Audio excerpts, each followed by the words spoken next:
Hello everyone, I am RexRed and I am back with another awesome Ez3DTv tutorial today. And we're going to talk again about my program, my awesome program that I have created. And this program is very cool. And so what's up with this, okay, is it has, I had to rebuild it again, okay, because what I did was I created another program, and it was called the EZHDRI Meta Injector. And so I had to create that, turn on, okay.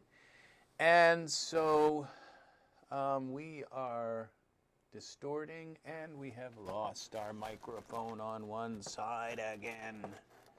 Okay, can we keep this here working? Let's see. Hello. And what's going on here? Okay, so, and we are distorting here, I think. No, where is it distorting then? Where are you distorting? Okay.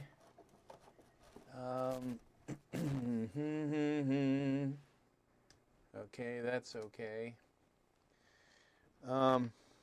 So we are, well, how about this? Is this like touching my, what's causing that noise, that crunchy noise? Okay, so we're going to go now and switch over to this view. And one of the, oh gosh, why am I getting this noise? Oh, is it coming from there? No. And we're back again to this. Okay, you need to stop doing that. Okay, all right. Looks like we're back. So we turn this down. It could be distorting in on my computer. I don't know. Maybe. Let's bring this back here. Let's take my volume mixer and just bring that down a little bit, like that. It wouldn't be that, no. So, but it looks like we've got, now it's back again. This is doing this again. And I am not sure whether if it's actually a short, and I don't think it is a short in this. It's okay, so it looks like we're back. Okay, so somebody in the comments section mentioned that now it looks like are we back to, hey, okay, it's okay, we'll keep it like that. I can see it a little better. They mentioned that putting all these HDRI images into Daz Studio could slow it down. And, you know, that's the last thing you want to be doing, is just fighting Daz and fighting your interface because you put a lot of images. Well, like I said, I'm on the far extreme. Like if I go into the Daz store and I look for HDRIs to buy, there's only about 4 or 5 products I don't own. And the reason why I haven't bought them is because they're really new and they're still very expensive. And I'm going to wait until the price goes down. That's the way I do things, is to wait until the price goes down. So that's the only reason. So that means every HDRI product they have sold since way back, I own them all. And so that is why, and so I have like a lot of them, and then I also have HDRIs that I have downloaded from, what is it, Polyhaven, So, which is like free HDRIs and all. So that is another issue here with HDRIs, is that a lot of them are, I have more than what I got from Daz, okay? So now in this folder, if you look at this, you will see that we have, this is my HDRI folder that the EZHDRI created, okay? Now remember, I have 4,000 HDRIs. So what this did was it created, it's 4,790 something, or I think it's more like 4,900 or something. So it's like 5,000, all right? Now 5, 10, 15, but so this all together, so what it did was it created 5,000 DUF files. It created 5,000 HDRI files and 5,000 PNG files, okay? And the HDRIs don't load in Daz, okay? But what's really cool about them is you can open these up while you're in Daz, and they show you the bit depth, how many bits the HDRI is, the author, resolution, file size, how much is it taking up of your video RAM, the file name, when it was generated, and the format is HDR. Okay, so it's all of this information is here at your fingertips when you're putting that into your file, so you know about it, okay? So that is a pretty cool part of this.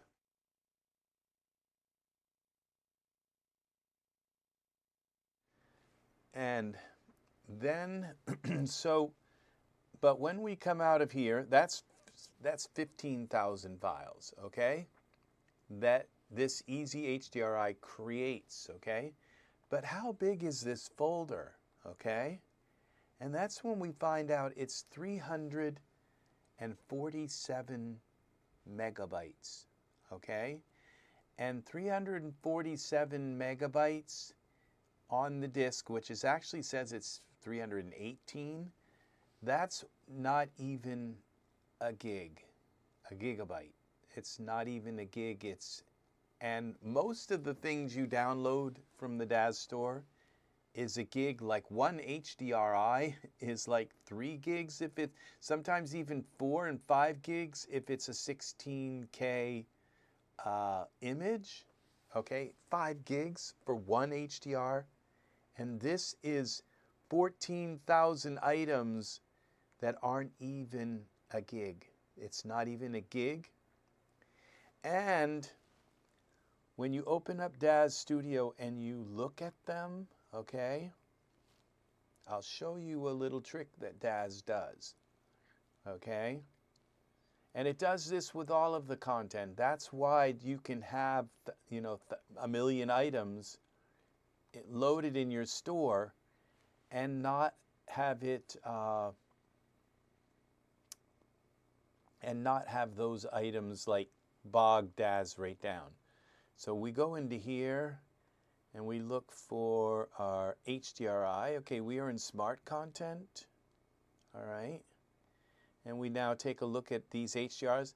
Now what happens is as you're going down through them, see they're not, as I go quickly, they're not there, and then they are. Okay, they don't load, they load and unload as you're scrolling through them.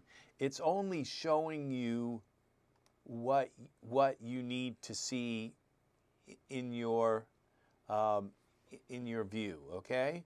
And what's really nice, what I did today, and this is like the last edit of this program, okay, is today now we have, when we go into our info, notice this, each one of them, it's in the, this is in the author field because this particular one doesn't have an author, so we just left it blank, okay? And in there, instead of the author, we have the resolution, how many bits it is, and how big it is. It's 20 megabytes for this HDRI. So These are not HDRIs. They are little teeny tiny pictures, okay? Like when I go into here, we open this up, and we look at this image, all right, this JPEG. That's how big it is. This is how big this image is, all right? They're little teeny, so even though you have 5,000 of them, they're little teeny images, okay? They're not even the size of, like, you know what you would have on grass is like a 4K image that would be stretched out over all kinds of grass blades and stuff. No, this is a tiny little image, okay?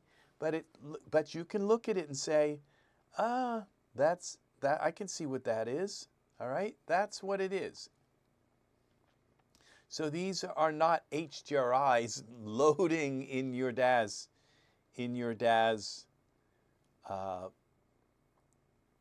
libraries. Okay, these are little, and when you double click on the little image here, it loads into your scene the big image. Okay, so that's how this works. Okay, this took a lot of, this program is over 1,000 lines of code. All right, it's like a lot more than 1,000, and so this.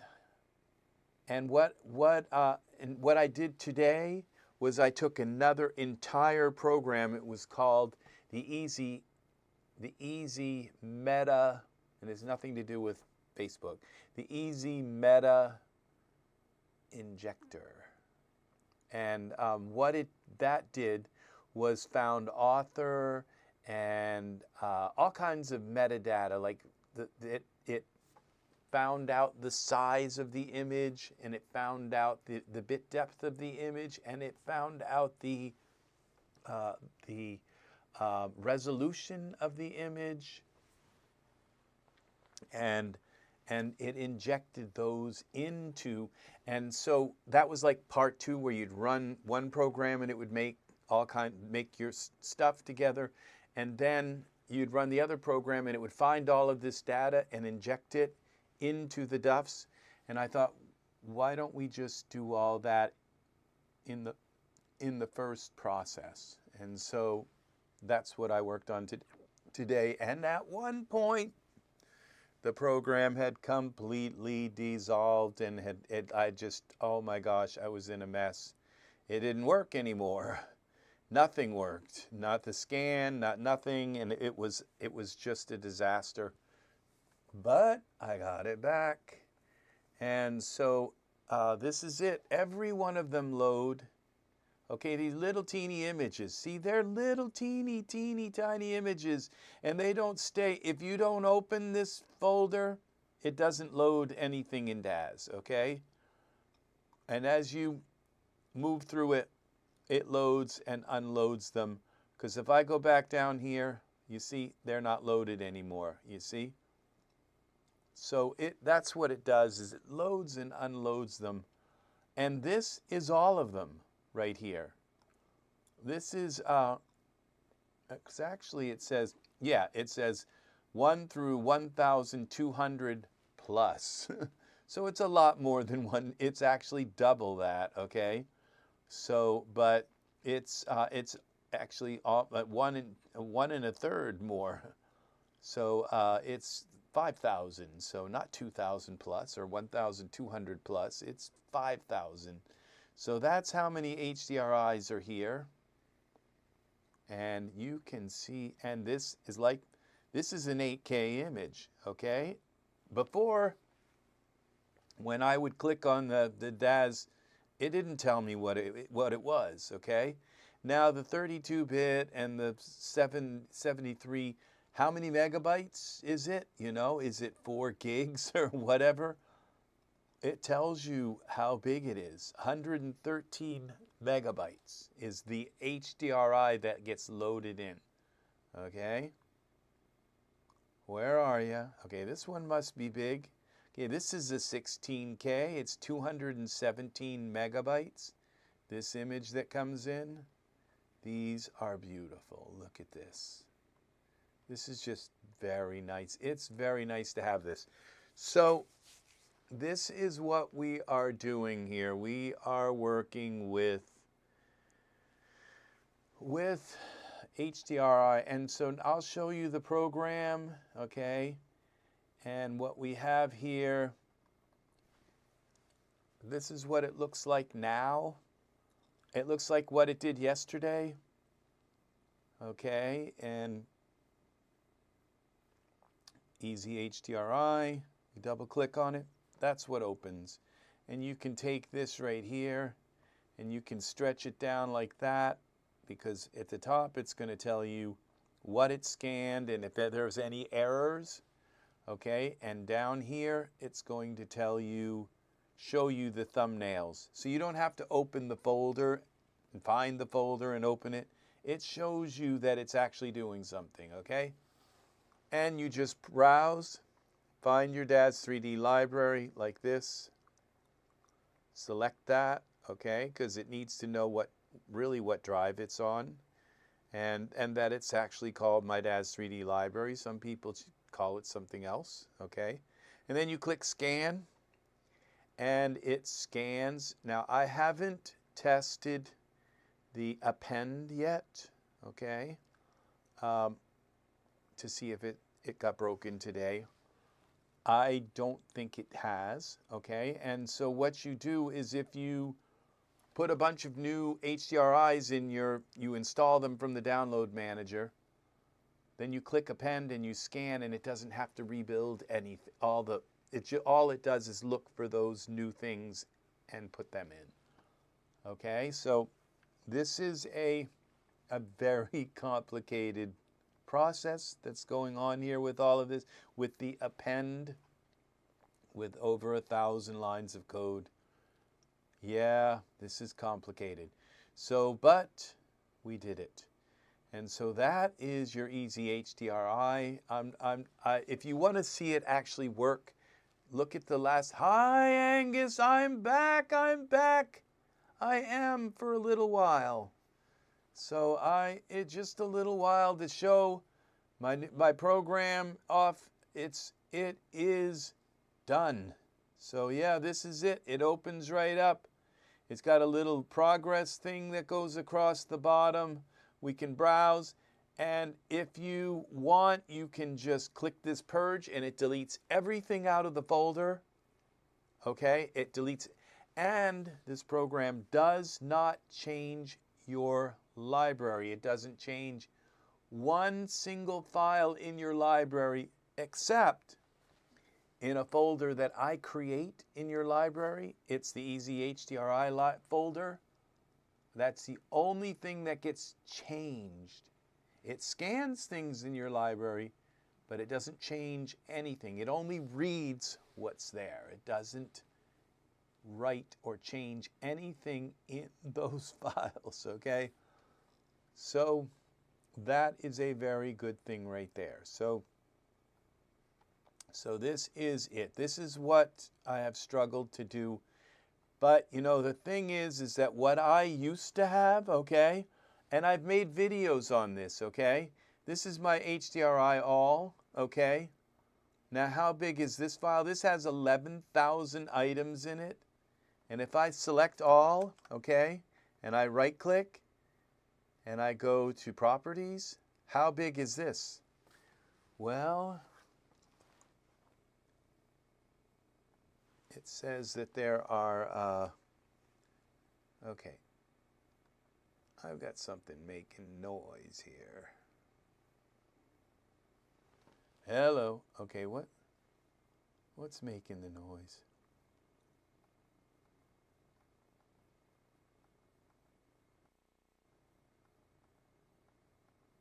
Could be my electricity. Is it something here? Hey, hey. Hey, hey, hey. How about this? Okay, well, I've got something making a noise, and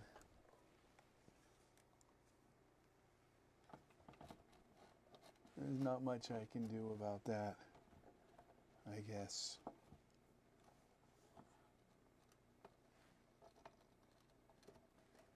Okay, what is this?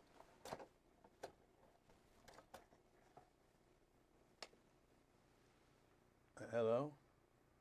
Well, I unplugged those and it didn't do anything, and I'm not sure what those go to, so we're going to leave them plugged in. I think that's my phonograph.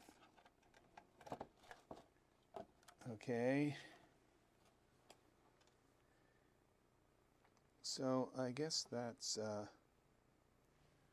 we're going to have to put up with the noise. All right, so, hello, hello, hello, hello. Hey, hey, hey, okay. So, my audio is just never been this bad. I don't know what it is, but it's distorting somewhere. We're going to turn all these back on. They're not changing anything. So what about down here?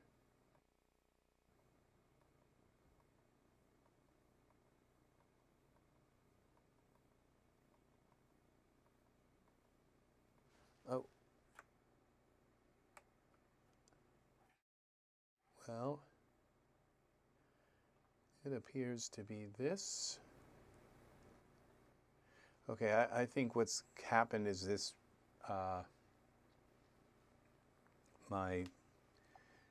it's got to be restarted. So, all right, we are, so this right here, it's 514 gigs. And I don't think this is all of my HDR, yeah. And I have bought a lot more since I did this, okay? But these are the actual images, okay? These are JPEGs, and up here are the HDRs. So yeah, these are the actual images, and then these are tiny, these are bigger than the ones. See, but what happens, and see, I rendered these larger than the ones that I used for Daz. I made them very tiny, so that they didn't take up and slow down your computer at all. And so the thing is that these files here, when I click on the HDR, it doesn't load it into Daz. I have to go into Daz, and I have to click on the environment here, all right, and go to, where is that? I think it's, oh, parameters. Yeah, we go to our parameters tab. Come on. And we go here. Come on, browse. And then I have to go to this HDRI folder, okay, and I have to load them, these HDRs, one by one, okay, and to try them. And then I'll click on one, like say this, okay, and it loads it, and it say, oh, I'm not sure if I like that one. So then I have to go back to browse. I have to go back through, and you look at this, and you look at that, and that tells you what this is. And then I click on that, and that changes the HDRI like that. And this doesn't tell me how big they are. It doesn't tell me any information about them except the file name. It doesn't tell me who the author is unless the author put their name in the file name. And as you can see, only a very few, Aiko might be one of them, might be an artist here. So artist names, sometimes they put their names in the file names, but most of them, as you can see, don't have their name in the file name. So that's how you have to do this. The old way of doing this, okay, was to do it this way. And now the new way is to just come here and click on them, and puts it right into the file, right in. Okay, so this is why it's easy. Okay, you just scroll down through them and look what you got here. Okay, it's your easy HDRI. So, audio sounds fine on my end. Awesome, Angus. Oh, Stephen, you're back. You're the one who left that awesome message, and this is why I didn't want to really come on tonight because I'm kind of tired and I have stuff to do in the morning. But I thought, okay, I'm going to come on for Stephen so you can see that these little teeny, look how fast they go. They go real, and I do have a 4090 graphics card, but even on a very slow graphics card, these will go very, very, very, very fast. Okay, and you figure, okay, well, what about when we go up here to figures? Well, if you got a bunch of figures, you wait a moment here, and I've got like 10,000 figures here, you know, also, and they're scrolling fine too. See, because that's the way Daz makes these, and these, if you look at these images, they're the same size as the HDRIs here that we have. When we put our mouse over, see that? They're the same size. They might even be a little smaller, but see, they are the same size. So they're not, there's nothing overloading about this.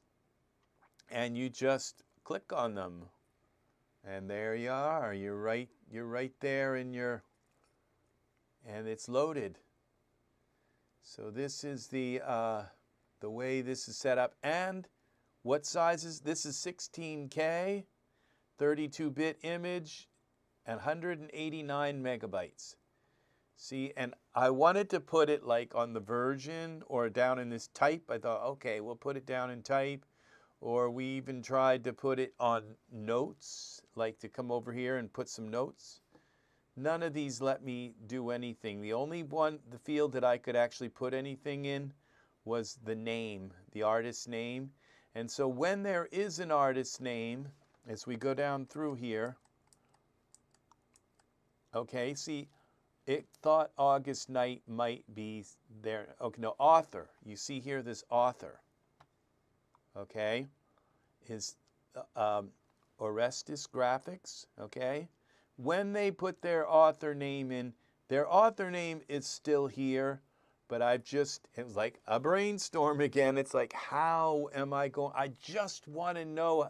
All I really wanted to know was how big the image was, okay? Is it 16K? Is it 8K? What is it, okay?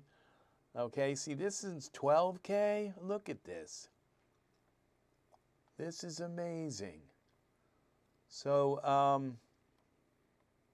I just wanted to know how big it was, but I figured, okay, some people might enjoy knowing that it's 32-bit or what, 8-bit or whatever color, and that it's 142 megabytes. There were a lot of more things that I wanted to put in here, and I'm not really going to talk too much about that because that could be a future product, okay? So, but there's no place to put them. So there's no future product because basically the only field that Daz really lets us put something in is here. And if you'll notice that, and they're not even here anymore, there was website. It said website, and it was a, that part got broken, and I'm not going to really fix it, okay? But what you can do is you can right-click and browse to file location. And this asteroid, it's like right here, okay? That's what we have selected. So if we go here to this, that's the asteroid. If we double click on this, it opens a web page that I had generated, okay? And it tells you all this information about the HDRI file, okay? Nice little beautiful setup. This is metadata, okay? And how many bits, what size it is, the color space is linear, how many channels, is it HDR, is it EXR, and the original file name. Yeah, everything we could derive out of this, out of the image, the HDRI image, we did. So, and so each one has its own page, which tells you about it. So if you want more information, okay? But at least right here, when you click on it, it tells you how big it is, how many bit, and how the size.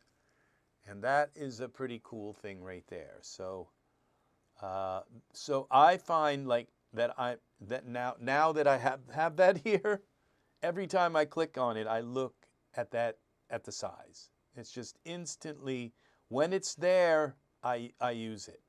Okay, sometimes like with this one, you see it, sometimes it says that in the file name, it says 8K, but most of them don't, okay? And when they don't say it, what is it? How big is it? What is it? Who knows? But now you know, okay? This is 2K. See, so you put this in the scene and you say, oh, you know, you can tell it's blurry because and this is only 2K, all right? So if you're going to use a file like this, you might as well just take the file and put it on a plane and shrink it down so that it only takes up your screen. So that's the kind of thing. Now this one is like all a blurry scene, okay? But it's 4K, so it's not too bad. It's twice the resolution, and I don't see any banding here. So it's 16-bit, okay? It's not 32-bit, but it's not 8-bit either. And 8-bit is where you're going to get some banding.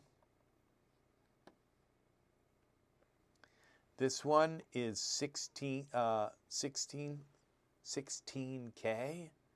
So yeah, it's it's 4 times 4K.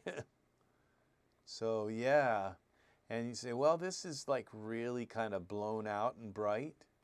Well, you just go into the parameters and you click on them.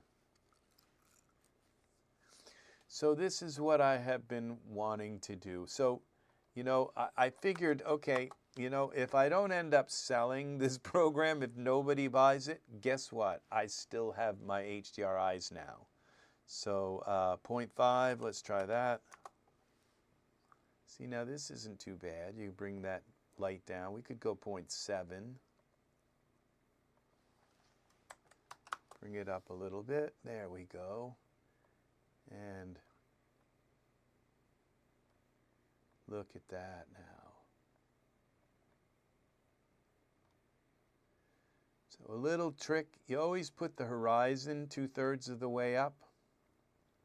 Not always, not every time, but it's a trick, okay? It's something a lot of artists know about, is that you put the horizon 2/3 of the way up. Okay, because you want enough sky, you don't want it like flat, like, well, come back. You don't want it like flat like this, okay? Unless you really want a lot of sky, unless you're looking up at somebody or whatever. There's effects. You know, rules are meant to, and standards are meant to be broken, but this is, forms are meant to be unformed, formed in different ways. Okay, so to break the form. So like a song form, you know, where you have verse, and every line rhymes. Well, then you can have every other line rhyme, or you can have no rhyme, or you can have the first word of the second of each of the second line rhyme with the last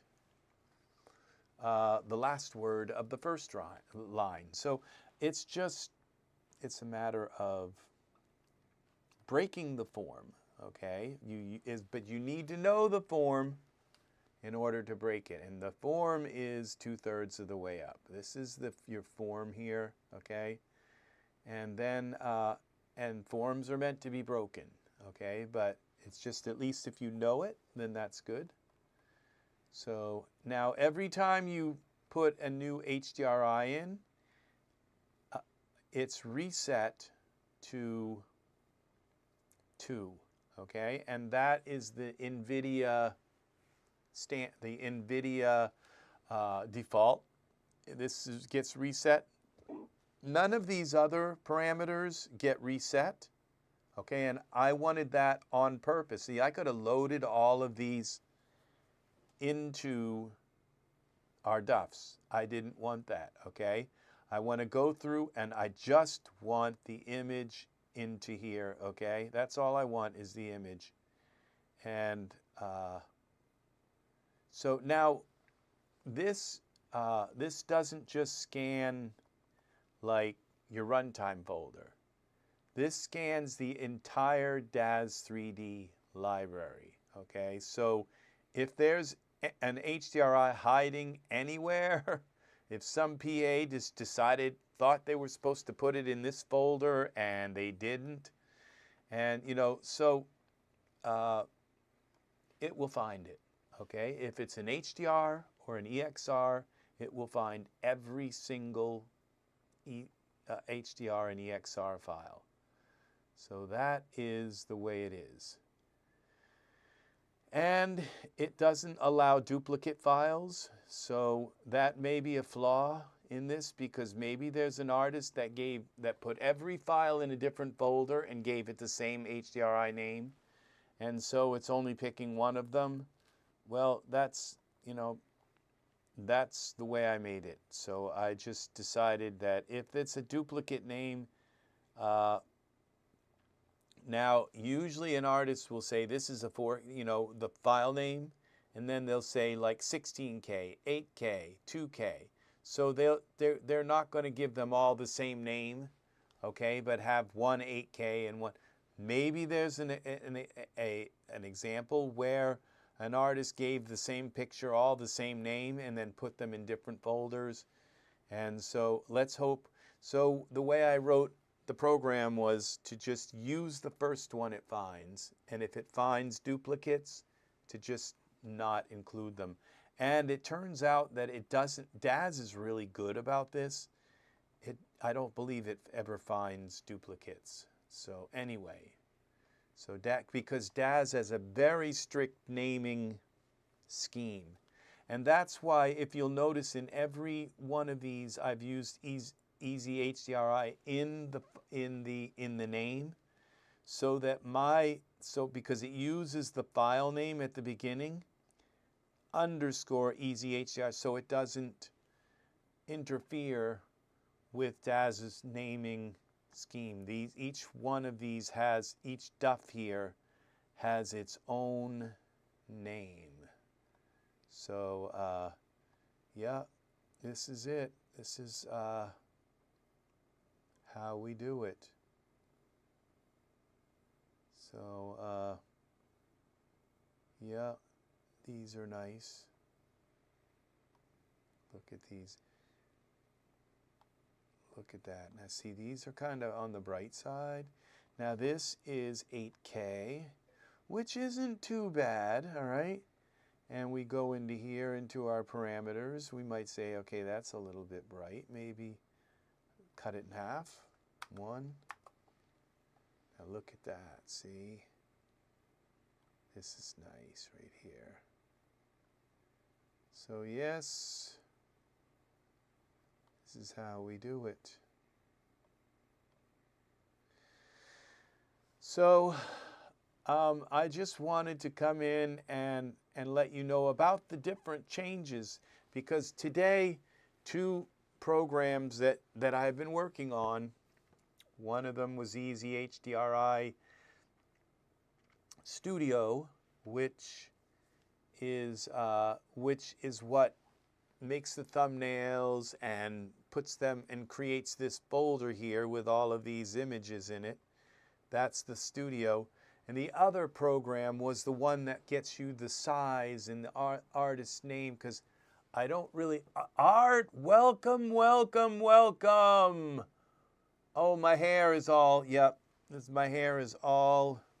It's always different. Yeah. So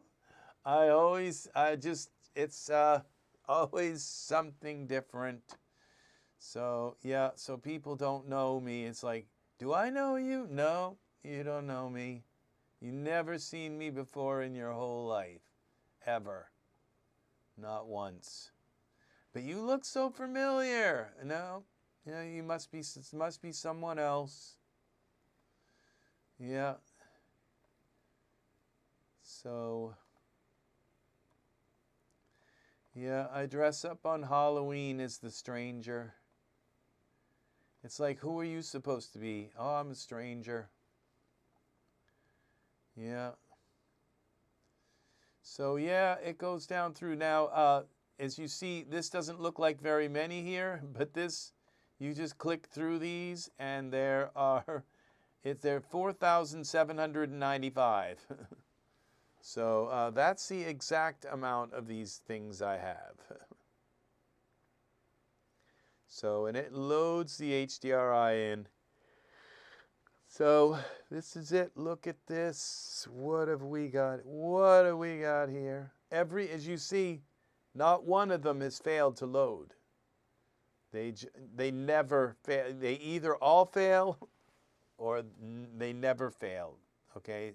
Never ever. So they either all work or they all don't. And this is a particular case where they all work. So, yeah, I've had times when they all didn't. And then I was in a pickle. Yeah, or maybe stuffed olive, one or the other. So, but it was not pretty when none of them loaded and like, what's wrong? Yeah, this is not a job. This was not a job I would wish on anybody. But it's done. And so all you do is you come here, you go to this Sky Tools here, you go down in here, we'll make an icon. There's already an icon on the desktop. We'll make icon number 2. Create shortcut. Okay, so you click on this and it opens and you just go browse. So now both programs, there used to be 4 of them, okay? One of them scanned. Galaxy Gimbino. Hi, welcome, welcome, welcome. I'm weaning from Daz for a moment. Got to relearn music and how to play my piano all over. But first I had to say hello to you. I'm dozing off a bit, so I might fall asleep, but actually got notific. Very nice. Now that's a special word, art. So yes, hello, Galaxy Gambino. What an amazing name. You did it. You did good. I like it. So you pick your Daz library. Very simple. Just find out where it is. You pick your Daz library, you click scan, and you wait till it's done. And as soon as it's done, you close it, you go into Daz, and here they are. They're right here. And then all of your HDRIs are right here in your library. And if you say, well, that looks kind of blurry, that's because this file is 1K, all right? That's why.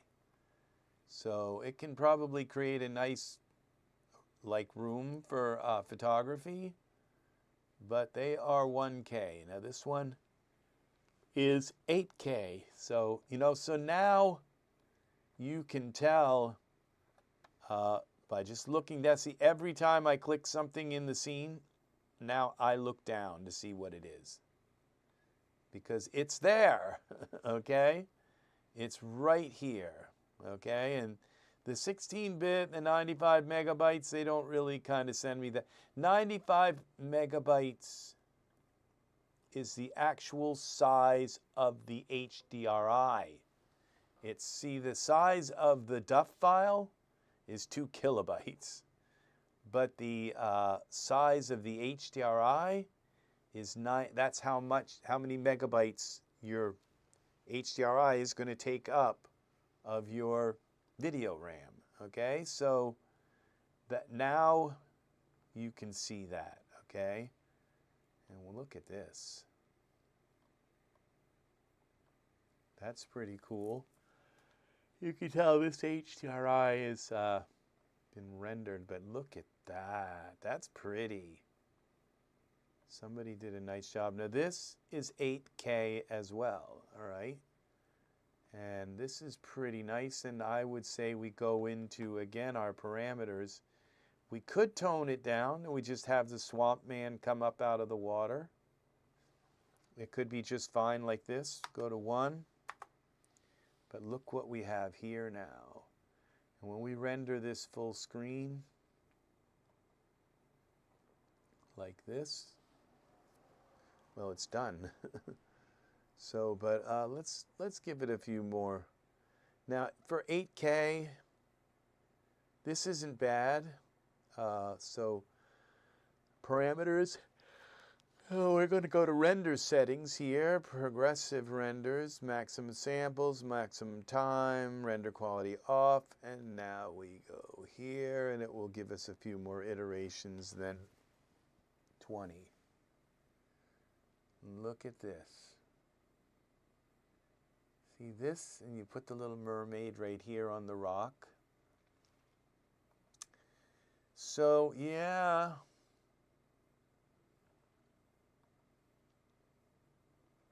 This is it. What's this? Now this is weird that this one, oh, okay, I thought that was that one. And now what's this? You can see that, and this is a 12K image. So look at that. That is cool. So when we render this, we're going to get some nice detail. Look at that. This is very nice. Look how sharp this is nice artwork. This, somebody put some time in this. And who was it? So would you like to cancel this? Yes. Who was it? It was, well, they didn't put their name in. It might be Alan Planet, okay, but I don't, Alien Planet, excuse me. That's not their artist name. So they didn't put their artist name in. Well, you can't use it if you don't put your artist name in, okay? So that's not my fault. Okay, because actually finding the artist's name and injecting it into the DUF, that was a whole separate process that had to be done. Now, I could have just said, I don't really care, you know, what the artist's names were, because there's only a few that actually put it in. And it's like, why go to all that trouble for that? Why? Because I love these artists. What they have done here is beautiful, beautiful work.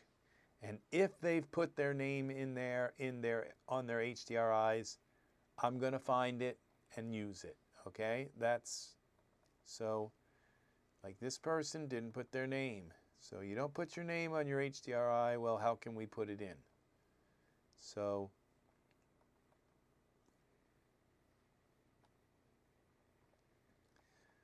that is the way it is. It is probably in the product when you follow the product, okay? But it should be down here. Now, Anna Bird, I've read that name a million times because it's like the first name of that comes up when I do the search for all the artists, the authors, okay? So, yeah. And this Orestes, they always put their name in. So that is cool. So what was interesting was just seeing all of these and not, I mean, I hope I got them all, you know, if I did my job right. But right now there are 4,700 of them. So the chances are I did get them all, you know. So every single one of them I got. All right. What's this? Okay, this is some kind of pattern here, but we could just go into parameters and take that down. One. Oh, it's some kind of bump map. That's an HDRI that actually puts off light. So that's pretty cool, but you go back here into this, and where is it? Right up in here. That is a 4K image, so that's not too bad for bumps. So that is not bad at all, actually, for an interesting background effect. So let's see what this is an interior. Now the lighting studio. So you just put your figure in here. Now this is only 2K, that's why it looks all blurry.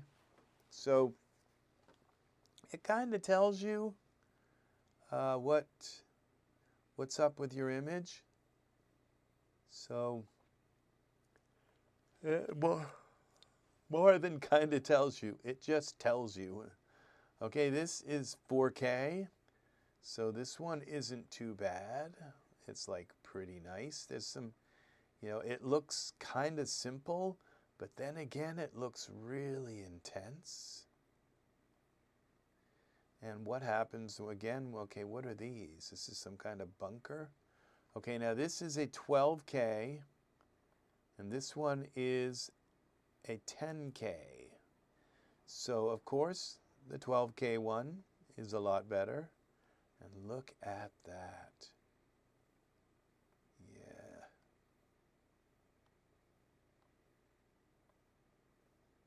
That is pretty cool.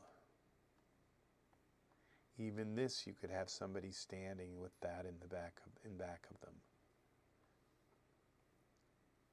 Or sitting in the chair. You can't back up, it's just kind of the way it is. That's the way these HDRIs are. But you could kind of have them like from there down, sitting in the chair. It's pretty good. This is nice quality in behind them. And you just say, okay, well, this is kind of a blackish one. And if you go to the poly, if you go to your poly haven, is it? Where all of your HDRIs are, you can go in there.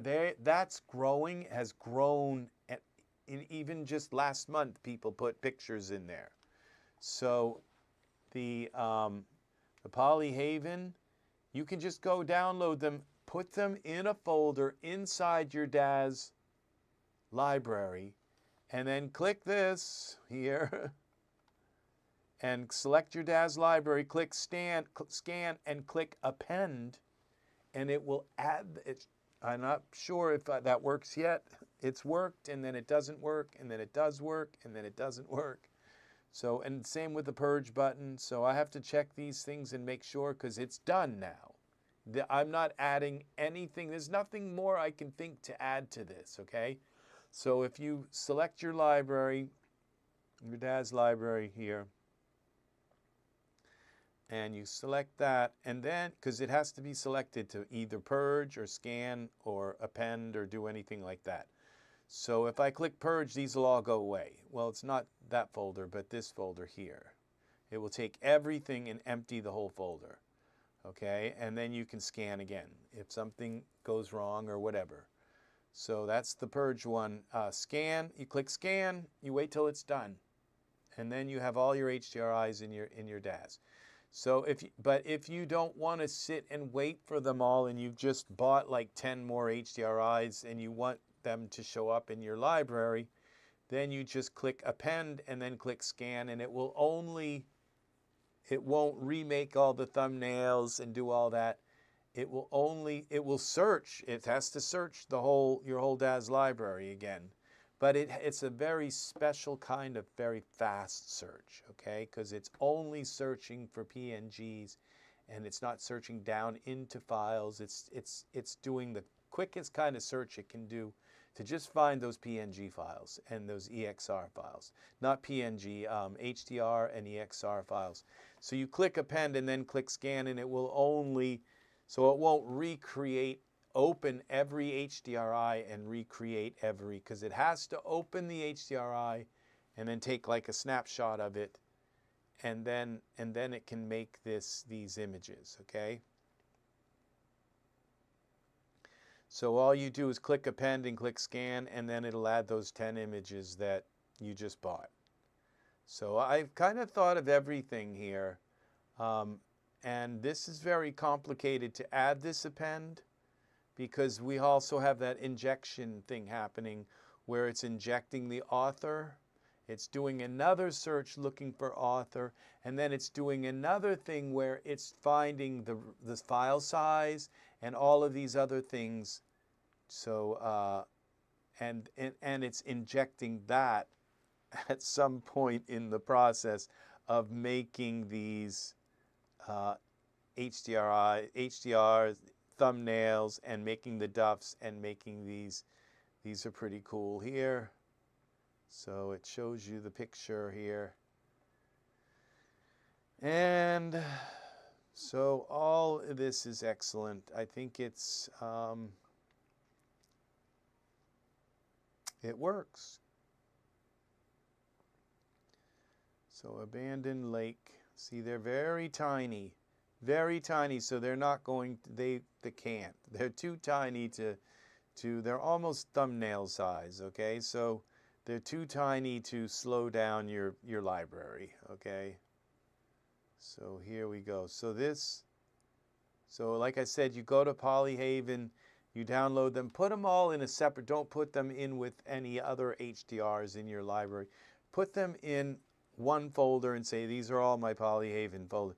And this program scans your entire My Daz3D library. So that's all you have to do is put My Daz3D library. Don't try to help it and say, oh, I'll select runtime. It won't work. Then you'll break the program. You have to select My Daz3D library because it's doing all kinds of other stuff also. It's creating a folder where your thumbnails have to go. It's somewhere in your Daz library. And it's also scanning for that one scan button does a lot. Okay, so just tell it the Daz3D library, and you're done. Click scan, and then all your HDRIs will be here. So that's how it's been made. What's this? Frozen lake. Look at this. How many times have I been looking for this? You know, needed something like this. Look at this. And this is 8K. It's not like perfect. It's not 16 or 24, but 8K is pretty darn nice. I'll take it. Look at this.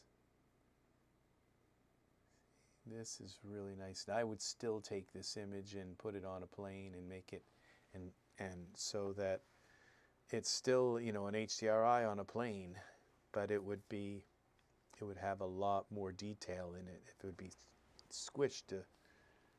Let's do that. Let's take this right here, close it. Let's put a plane in our scene.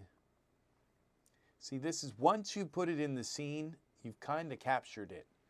So that's what you can do here. So we take this, we take our, what I'm going to do is I'm going to turn this to the front like this. And then what we do is go into our parameters and plane, environment options. And we're going to rotate our dome. Okay, we have to go, in order to see what we're doing, we have to go into filament mode. It'll show us it enough. Okay, so we can scan, so we can move this around like this. That's what we want right here. I think that's kind of nice. This is just so beautiful. Okay, it doesn't matter because we're going to move this onto a plane, but we're going to do like here. Oh, we just want the front anyway because it doesn't matter. We're going to do this like that. And then we're going to take our plane, go like this. Now we go, what is it? X rotate? Yeah, at 90. And Z is in like that. Okay, we go like that. Then we go scale. Go up like this. Scale a little more. Scale a little more. Okay, and we go X. Like that.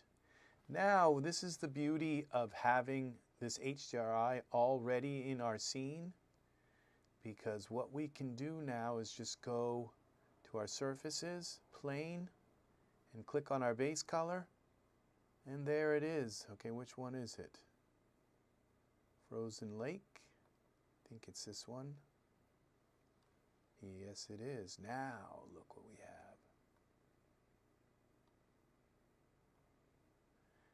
And we put this frozen lake here, emission. We go here, turn that on like that. And we take our frozen lake and give it a little bit of emission. We can put it also on our luminance. We bring this now up to 5. Oh, we are in 5 is like a lot. We'll just bring it to 2. We are in filament mode. Okay. When we need some kind of plane here. Now I don't think that there is a snow. Maybe there is a snow, but we'll find a snow environment like snow. We'll go here and we'll select, just go to default and type snow. See if we can find like a snow ground. Landscape of some sort. It's called ground, or terrain.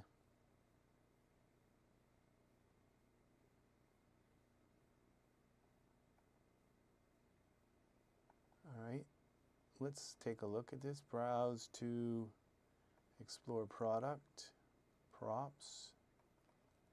Okay, these are decals, okay? So they have to actually go on another plane. All right, so we'll go back to snow. Snow. See, I mean, this file right here, this 1500 plus, they're not slowing Daz down, all right? So that's the thing.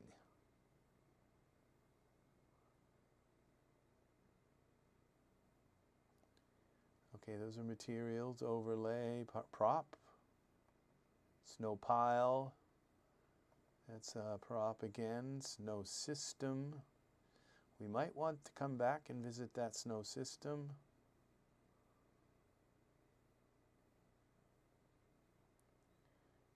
Okay.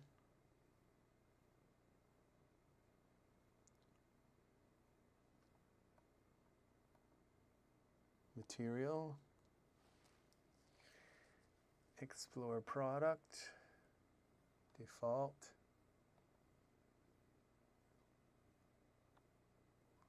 snow cube. Okay, there's probably a terrain in there, but I'm not seeing it. I'm not seeing it. Prop. Prop. Cabin tower. I have like things that put snow on ground, and you know, like what's the materia?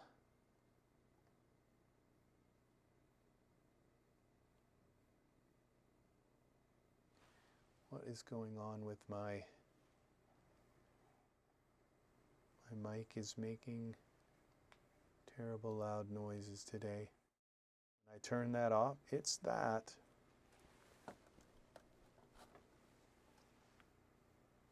And it could be that I have my air conditioner on, cooling my computers right now. It's the best I can do today. I don't know what's going on. Come on. We've been here. What's this? Materia.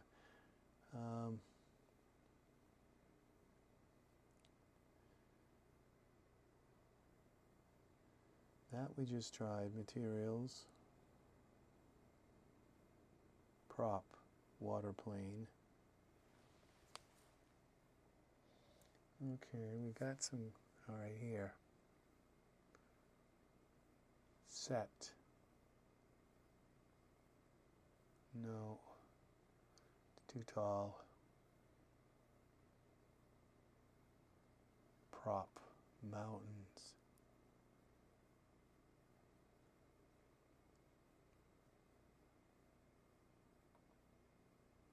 Terrain, here it is. It's our terrain. Ooh. Now we have to figure out why this is so dark. Because it's not dark out there. So it just probably needs light. Okay, so we go here to, let's check out our environment. Now what is this? This is our plane. Surfaces. And we go here to 8. We go to 1, 8.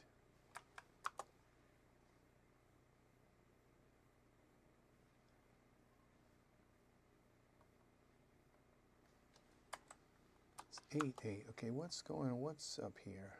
We got something turned off or something. It's just really dark. It's a nighttime, and I think our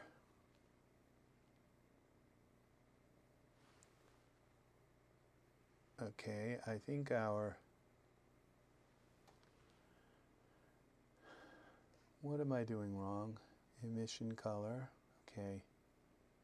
We just have to turn it up a lot more. 2. And we go here, 5, 2, well, that's not right, 2, okay.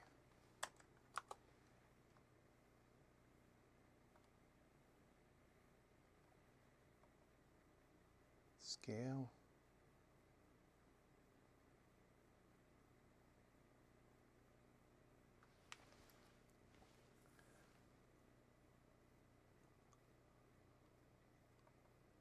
Take this, terrain, surface,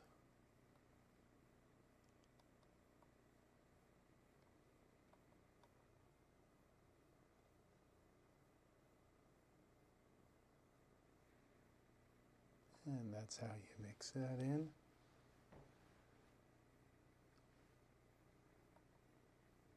Our plane.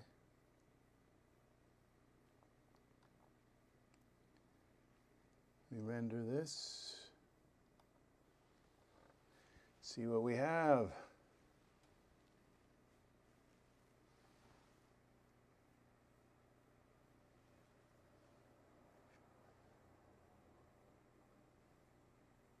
And testing. That's a little better.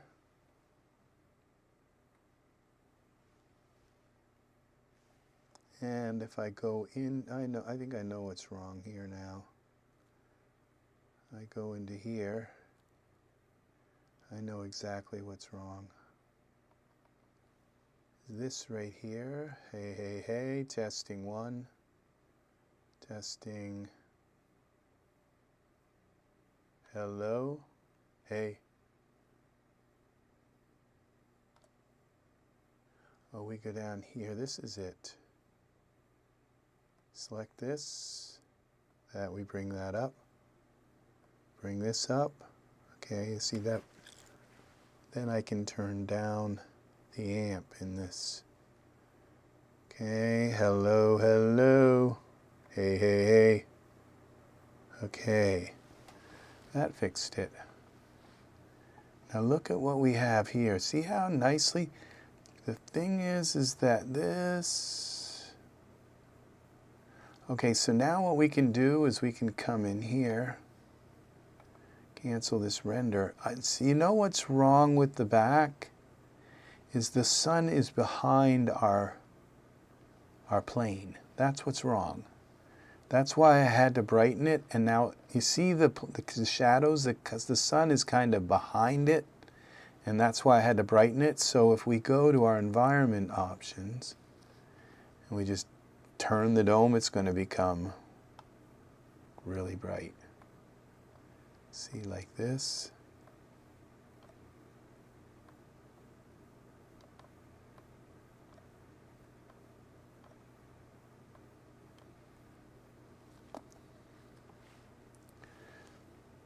That's this. And we brought that down. So let's, oh no, we didn't. So,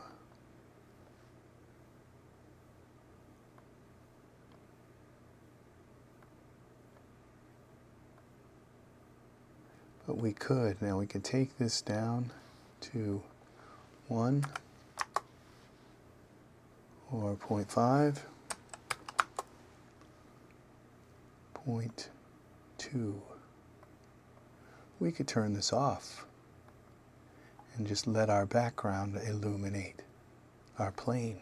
This is an HDR that's on this plane because we've loaded our HDR on there, and then we added it as a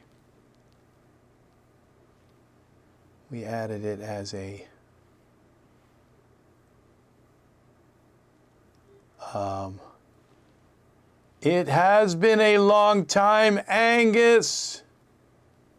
It has. Everybody has crowns today because you are awesome, awesome people. Awesome. So yes, so we, now what we can do is, see, this is like really washed out. So what I can do is take this terrain, and we can go with our bright. Now the terrain has too much green in it, okay? So we go to the surface and the terrain, and we just take some green out.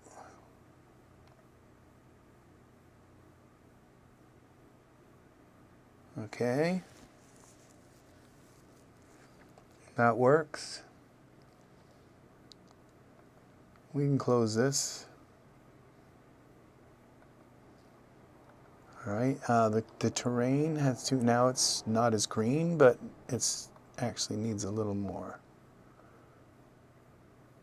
I'm trying to change these in iRay, you know, so it's not always the best idea to try to change them in iRay. Come on.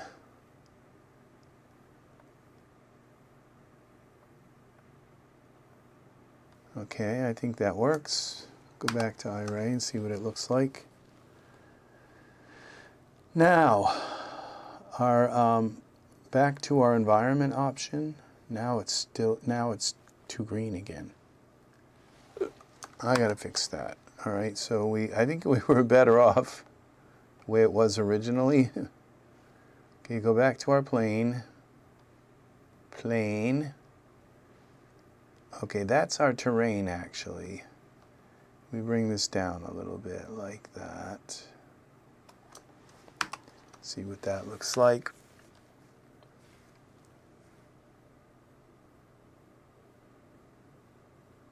Okay, I think that kind of works. Now we can take our brightness manager, because this is like just really bright. we can take this down a little bit. So I'll go to our terrain. So we go to Smart Content, we go here to Products, Brightness. I know I can do it in there, but I like this Brightness Manager. It's just easier.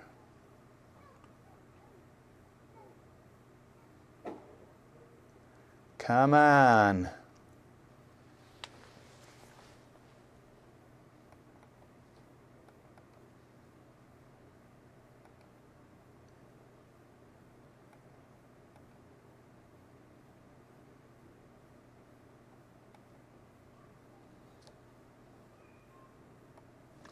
Okay, 3 ought to be enough.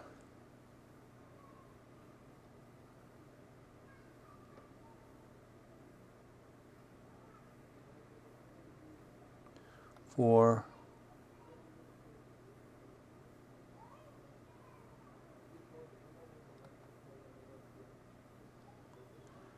Okay, and we were going to turn off our environment and let this light our world. Okay. So we go to Parameters, and we go to our environment here, and Dome and Scene, Scene Only. Now, do we have another light in this? No, we do not. So when we turn off our plane,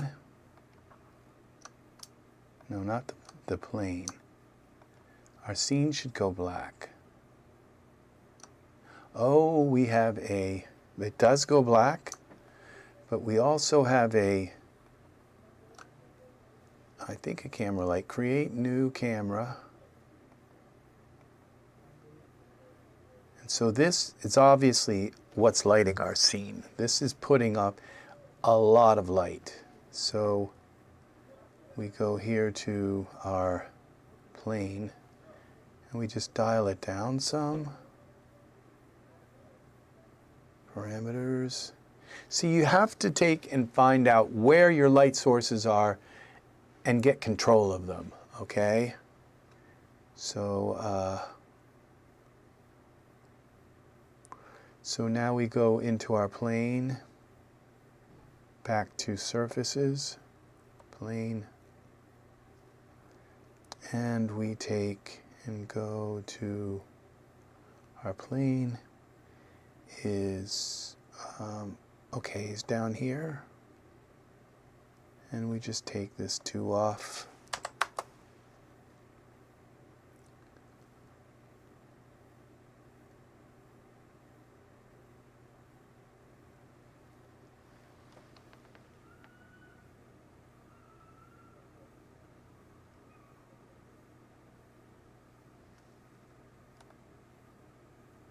Okay, there is our light source. Okay.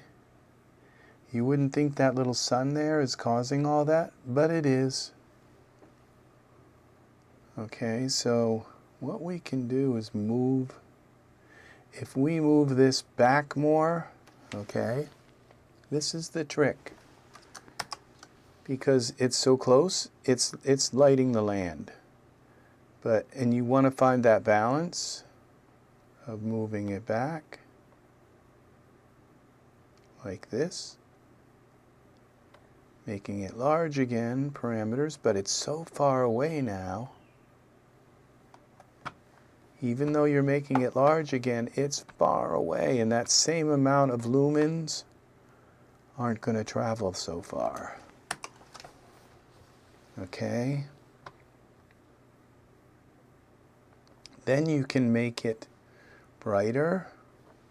That sun is still huge. Okay, so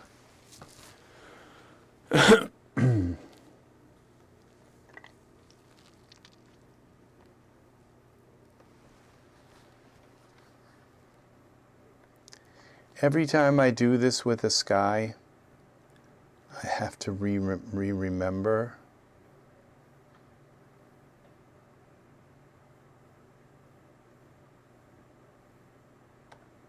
how to do this. So we go to parameters, again, scale.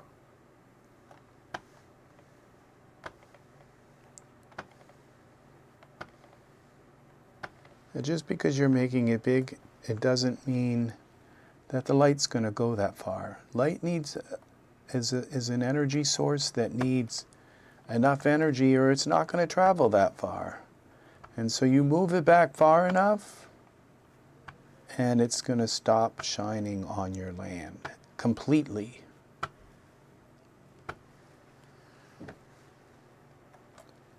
Okay, see that?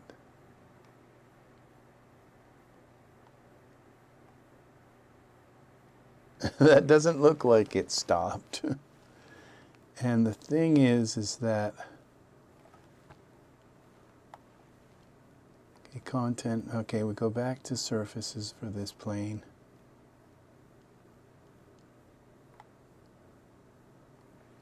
Now if we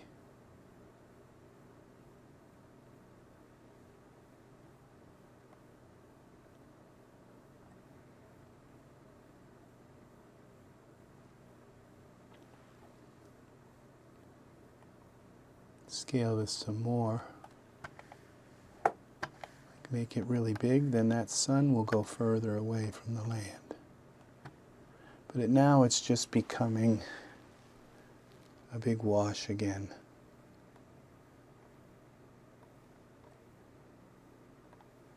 Okay, I know what we can do. We can take this land, we can go into the perspective, the cameras, there's no camera light on this anymore.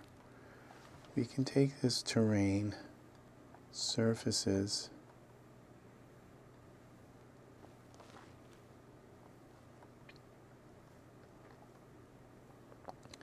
first, let's take the glossy color and make it black.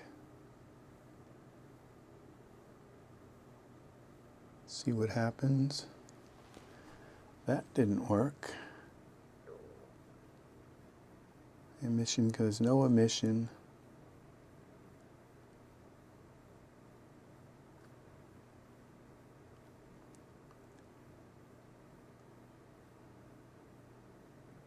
Roughness.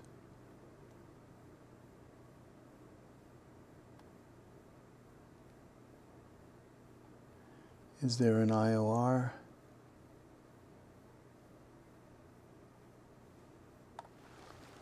I-O refraction index.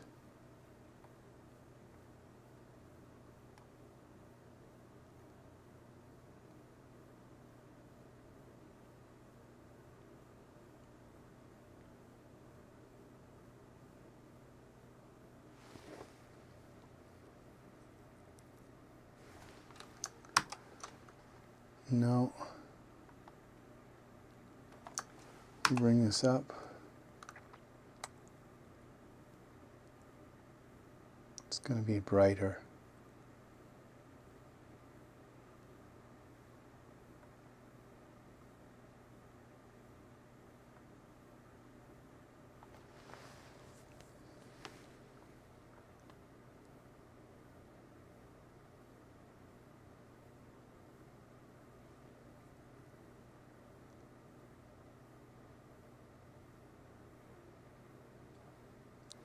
That actually looks brighter, but okay, it's not, that's not doing it. So what we're going to do is go out of iRay. Just set it back to its default. It's not changing anything. There might be something I have to change, like the weight. Oh yeah, that's what we have to do. Where's the refraction index? Okay, it's not having any effect because we don't have any weight to it. The more you bring this up, the more this has an effect. Okay, so we bring this down a little bit. See what happens.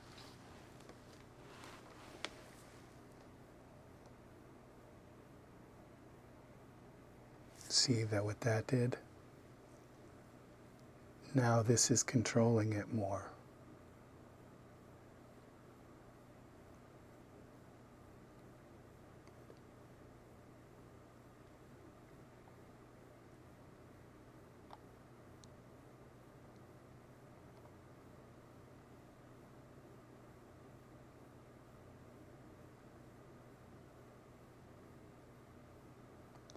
the way these are, they're an image on top of an image or an algorithm on top of an algorithm on top, and as you go down, everything goes on top of everything, except I think the translucency, which is actually underneath your base color.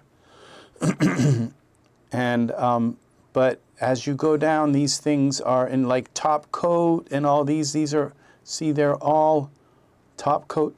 They're on top. The flakes, the metal flakes are on top. They kind of, as you go down, these go on top of everything, and until you get to about here. And then your emission is something that actually that goes out into the world. So just kind of think of it that way. It helps to think of it that way, that you have your base color, and then this is underneath it.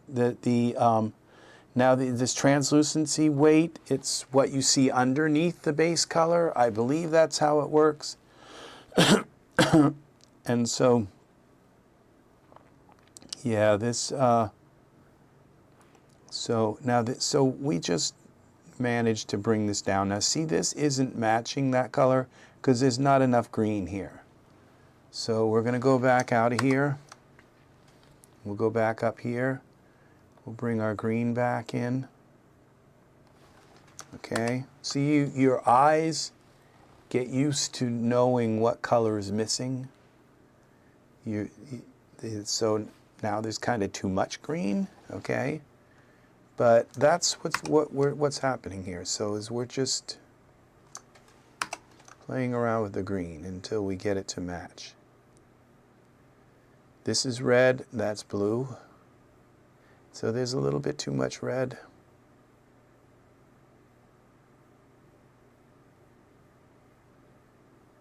Because it looks purplish, okay? Come back. All right, and now it's still too green.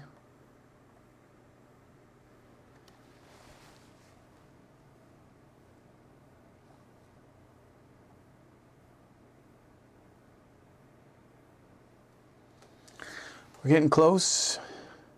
13. Still too green.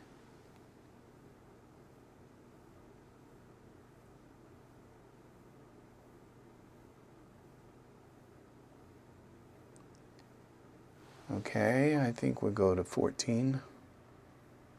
And now what we do is we take our background here. We can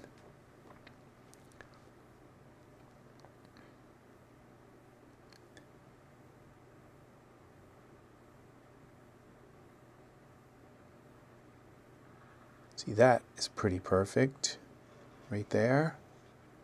That blends in. Now what I'm going to do, we're going to go back into our filament where we can see our, actually we can see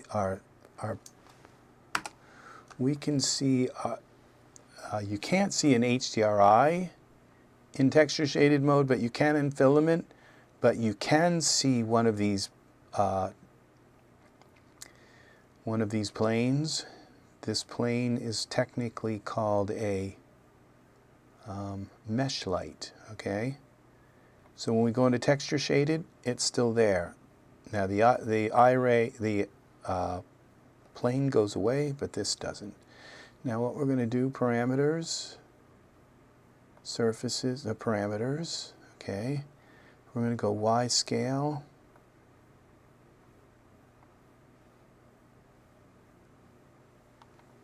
See, I made this huge.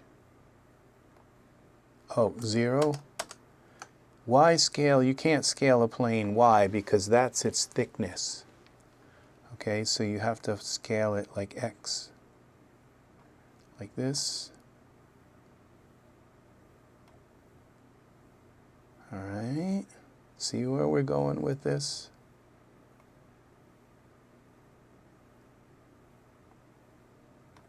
Okay, we go.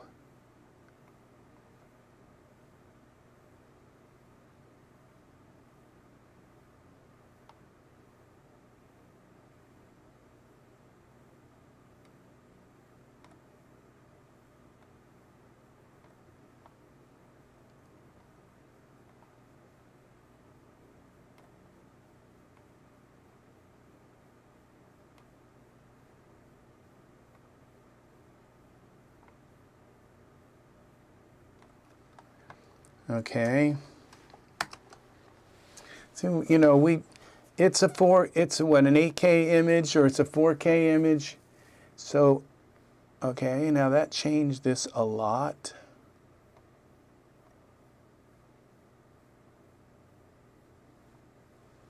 So what we have to do is rematch our colors again.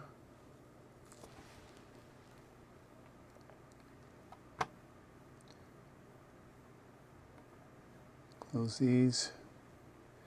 What else have I got? It's got to be like have 100 tabs open or something. It's kind of, it's my content. I have so much content, and they didn't speed up our our DAZ 4.24. I believe they only sped up the DAZ 2025. Okay, there's still got too much green here. Okay, I can see it. So we select our plane again,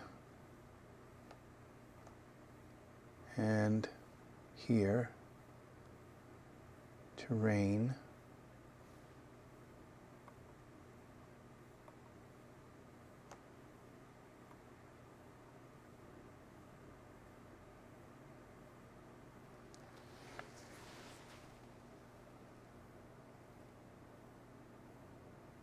and I'm wondering if I have another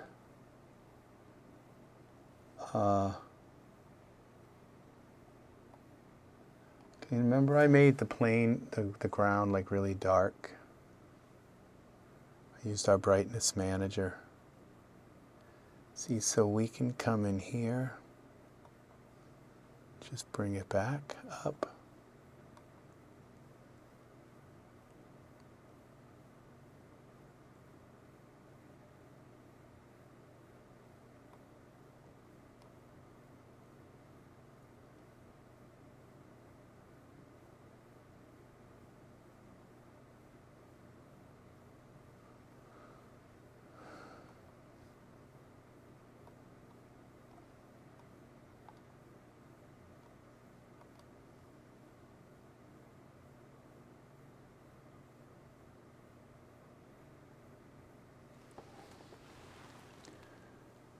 Okay, I'm just having the worst time with this ground.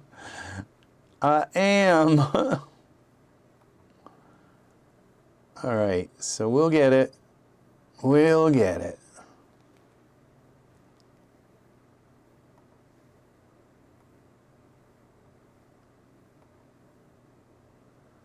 No direction feels like home. All right, and now we've got red. See how it looks purple? That's red. See, you have to learn to see the colors in things. You've got only 3 colors, red, green, and blue. You know, and so those colors you have to learn to see how they're working in this. See, too much green now.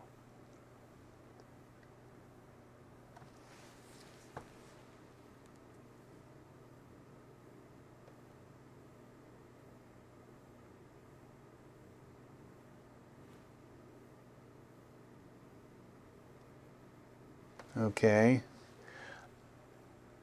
I'm thinking this could work here.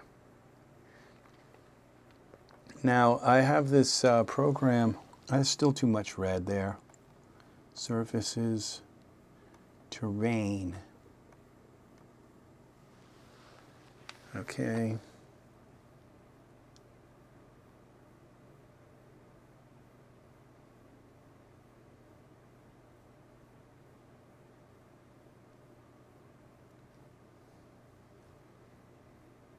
Too much green.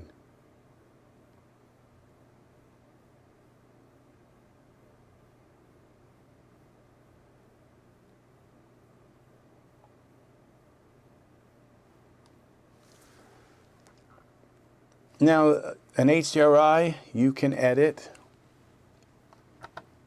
in iRay.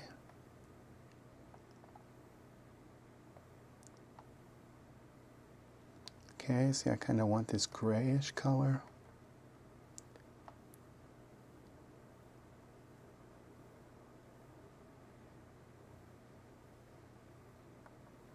Now we're going towards red, and we don't want the red.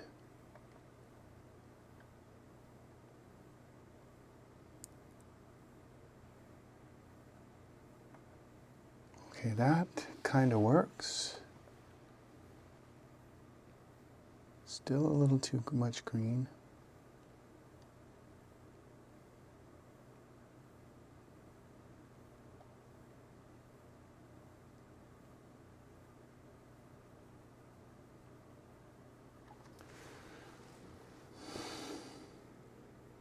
Okay, this works. Save this as snow mountain. Snow mountain. Snow mountain forest. Stream. Field. Okay, snow mountain forest. Snow has a W. Snow mountain forest.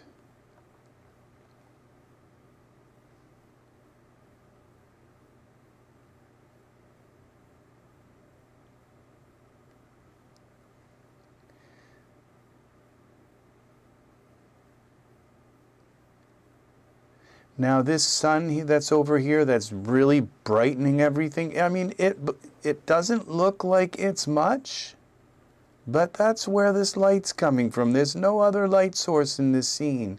Oh, there actually is, because we have a gray world.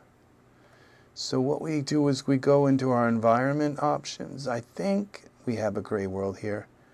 We go into environment here and select backdrop and go black. Now it didn't change it much, but now you can see we have utter control of our light. Okay, so we go like this. And this kind of looks deserty. So what we'll do is we're going to put a snow texture on this land to make it look more like snow instead of this. So we take our scene, terrain, go back to our snow.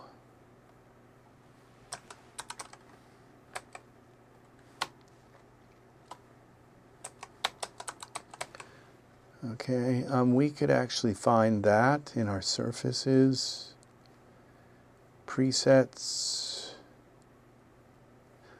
Let's turn this off. Filter by context. Default shaders. And let's go snow. See what we come up. How about this? These are all snow shaders. Snow shaders are like fluffy shaders. They're not like just white, okay? They're actually fluffy. See how these are? How that's like fluffy? Like, okay, now this one, we got to go here and look and see if it's 3D light. Come on.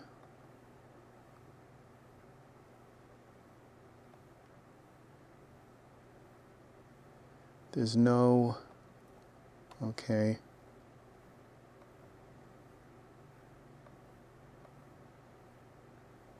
Where in the heck? Okay, we're not, okay, we're in surfaces, that's why. They don't give us any kind of info at all on shaders. MDL, that's what we get. So we go back to our editor, make sure our terrain is selected. See what that did. And we try something different.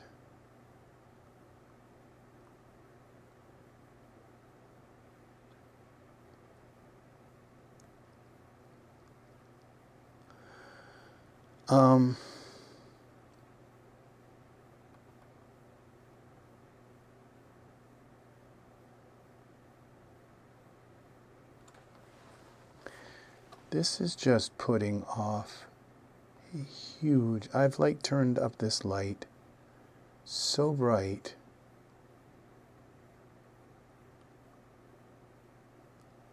We go back to our parameter plane, surfaces, editor, plane.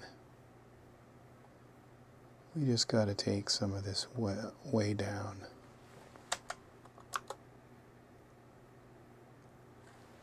Then we go here.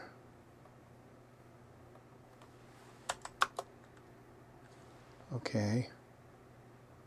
Now how do we bring up, take this off, none.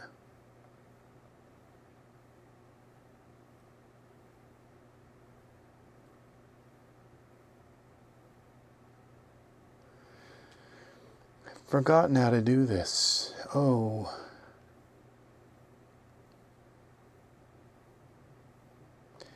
You turn this off because the sky isn't glossy. It's number one.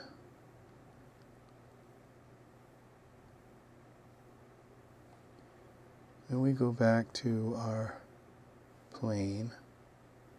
What did we do? We took off our, oh, the luminance. So we can bring this up, and what'll happen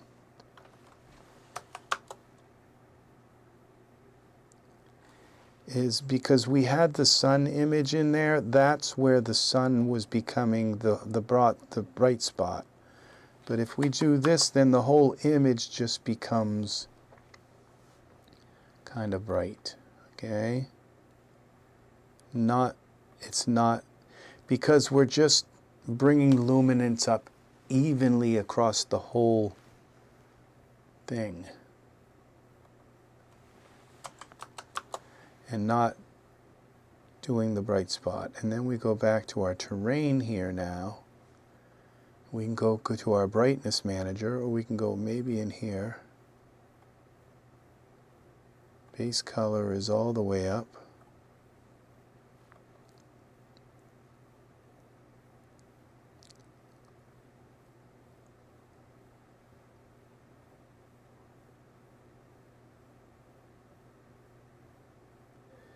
All right, we'll give it a little bit of luminance, like reflection.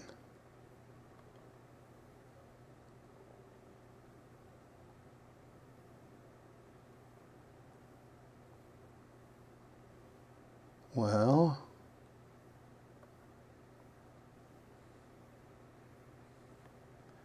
that's not working.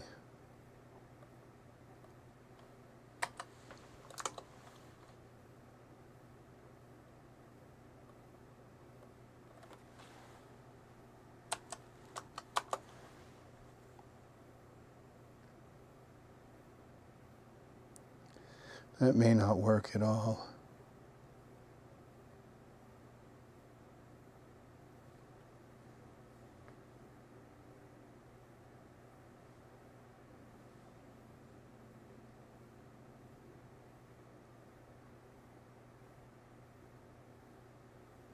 Okay, let's go back and let's turn the luminance off. It's not working. What we'll do is we're going to create a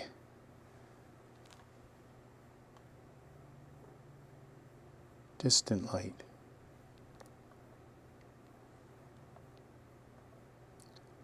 Go to our distant light.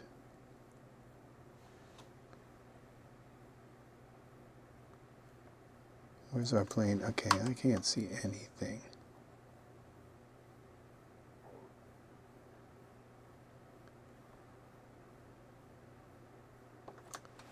Control 9. I'm not sure why this is so terrible today. Okay. I can't even see my Control L. Because it's so we don't have, oh, let's give it some light. Distant light has no light. Parameter. Usually it just needs like a 2 or 3.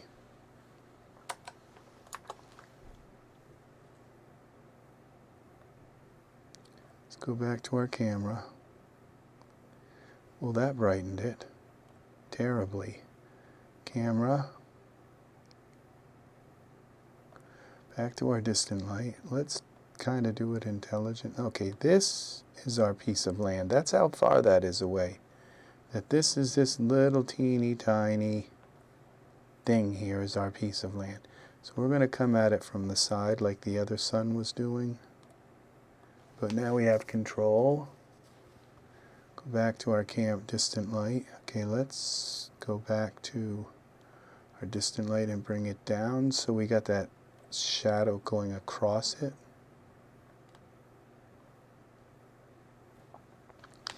We bring this down to 1.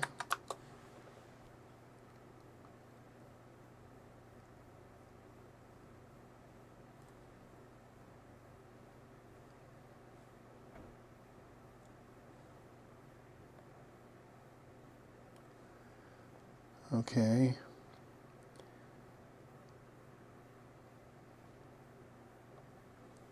So our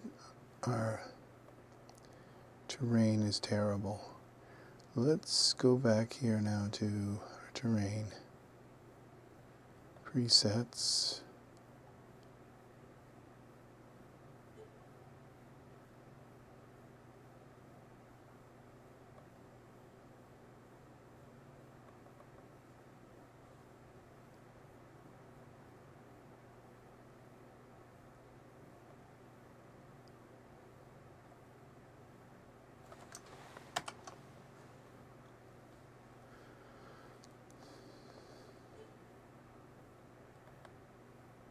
Now we've got something.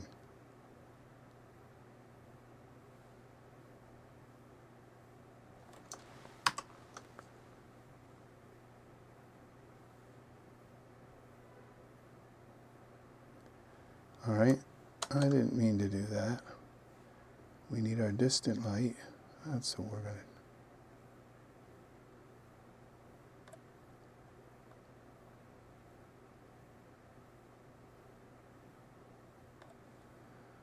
Okay.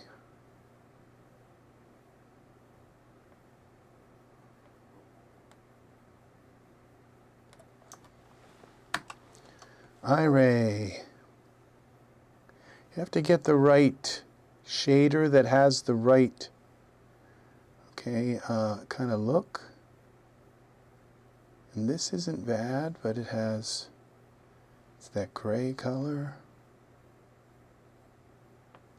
So we go into Surfaces, Editor, Terrain.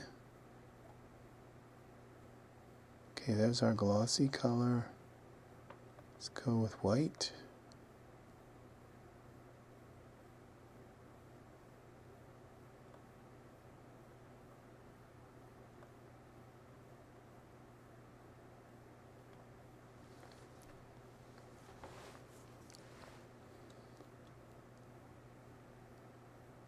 Opacity.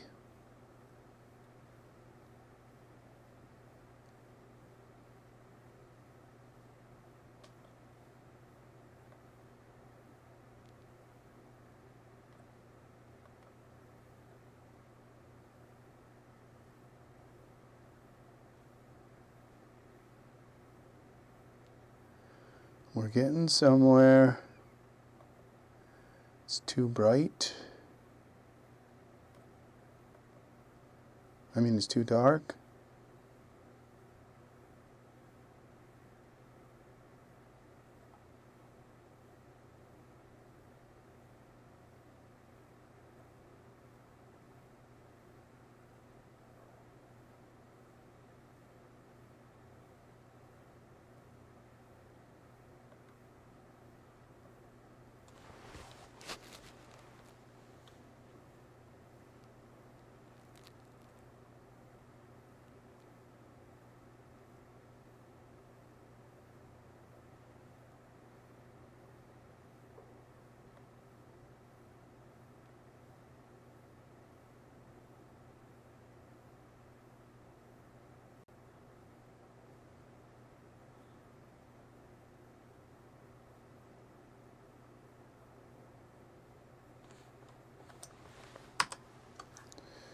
And we're going to try to bring some of this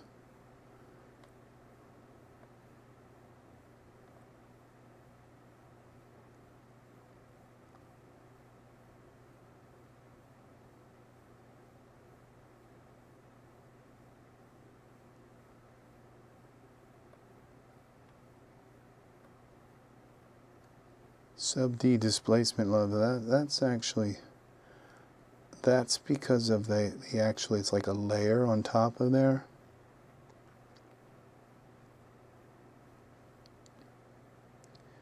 Base bumps.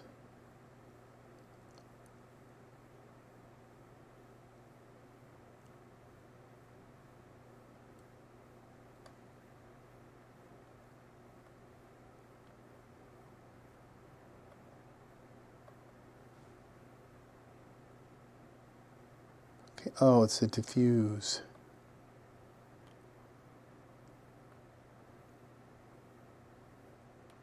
Okay, let's try this. See if that lowered the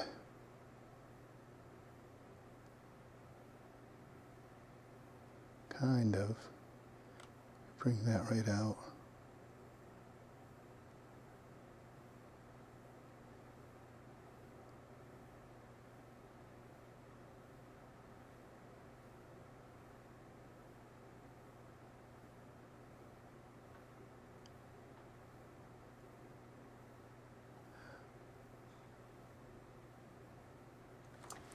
And it's this glossy layered weight too.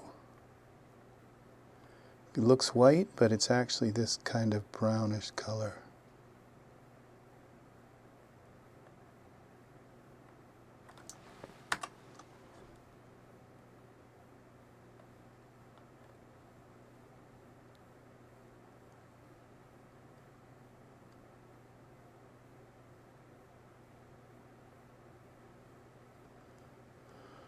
Okay.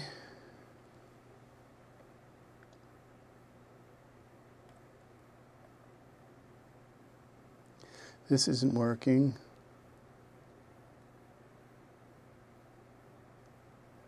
Can't seem to get the gray out of it. None.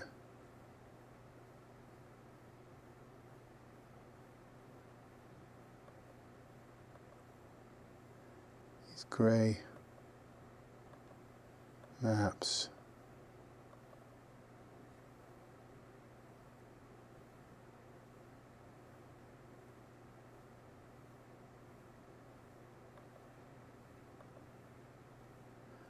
None of them. I take them all out and it's still, it's not the black there.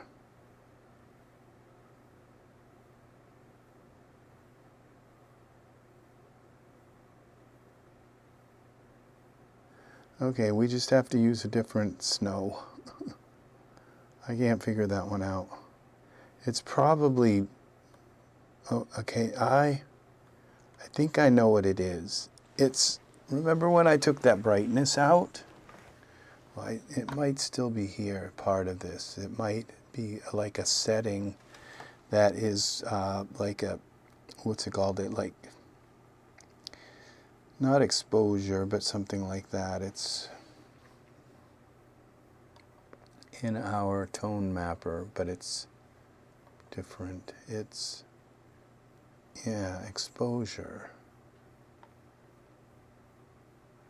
Or something. Let's see. Let's just try one more thing. We'll go open our brightness manager. Terrain. Bright. There it is. Let's bring this up 50.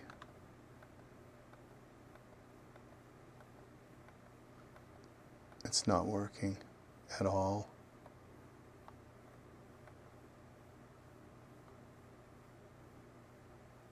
The only thing, because it brought it up, but it's still this gray color, and I don't know how to get rid of that. So we're going to go back to our snow and surfaces, presets,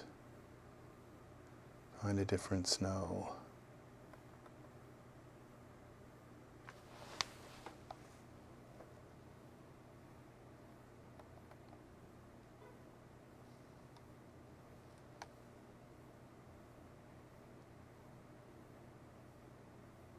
You know what? I think it's because we have the black.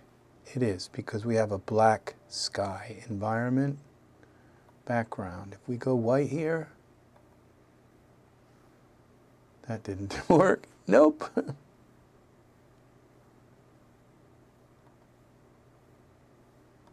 didn't fix it. Okay.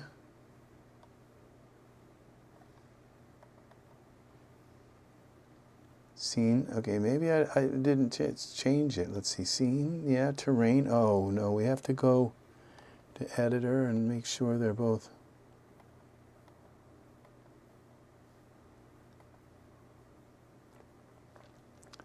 Surfaces. Oh.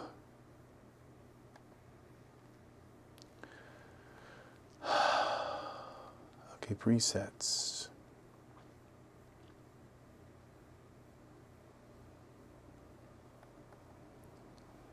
Just switch it to something. You know what it could be is some sort of layer that's over it.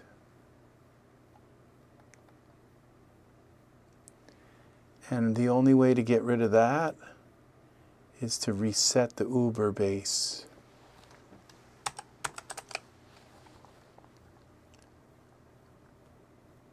Uber base. That didn't do it.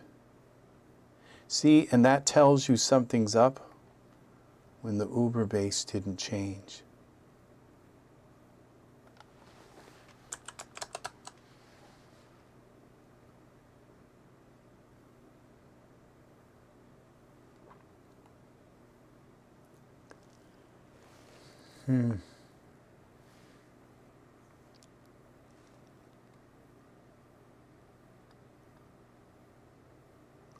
See, this is another area where we need help, okay? I own close to 1 million shaders, and I'll tell you right now, it says 780 plus. There's probably about 3,000 here, 4,000. I own close to 1 million. They're not here. They're just not here. You know, the more you buy, the further disconnected you get from your products that you own. It's just not, they're not here. I have so many shaders. I don't see any of them here. It just says base. Well, when you go out of base, okay, it says 12,000 plus. There's probably about, like I said, 1 million here.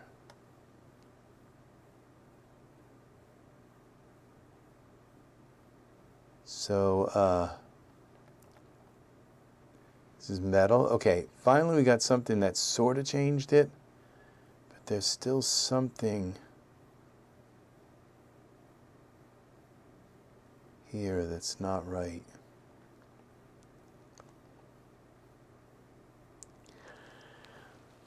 And then we got it mixed in with all of these, change the thing. It's like, we know how to do those things. We know, it's like how many of these little towels that we need with these different sizes. It's like, and all of this, it's just kind of clogs up. All I want is my shaders. I don't want all this other junk. So it's like impossible. So there again, EZHDRI shader. That's what we need. All we need is the shader. Click on it, put it in the scene, and if we want to do stuff with it, okay, this is a reset.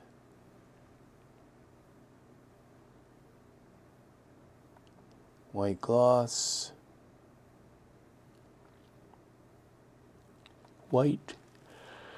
No, it's just not responding. And it makes me think, because I could use, okay, our distant light. What's going on with that? Surfaces. Okay, parameters. Maybe it's gray. Maybe it's got something weird. No. Intensity.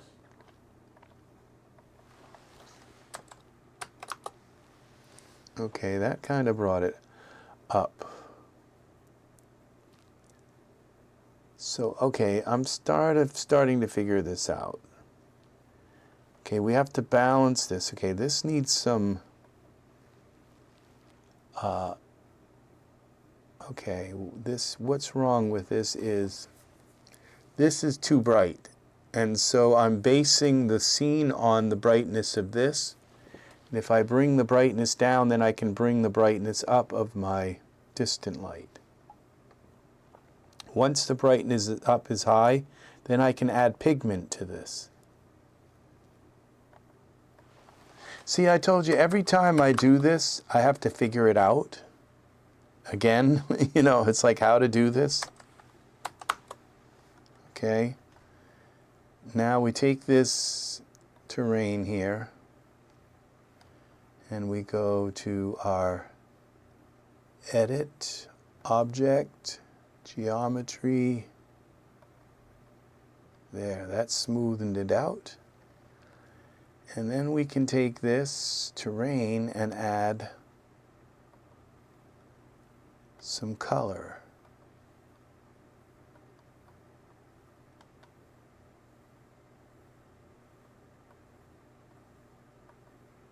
See that? We can take this background here and bring it down some. Parameters.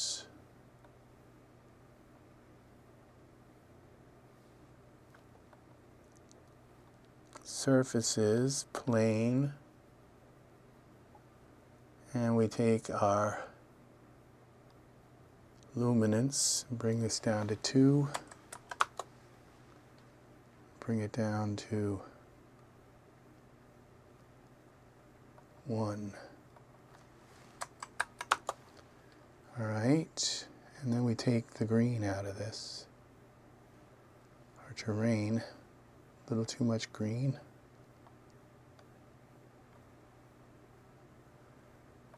Now, and a little too much red.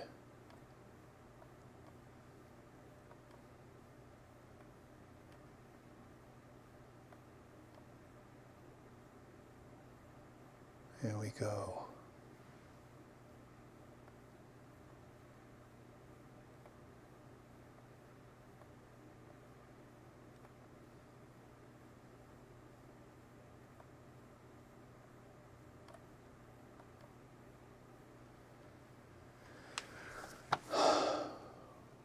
Too much red.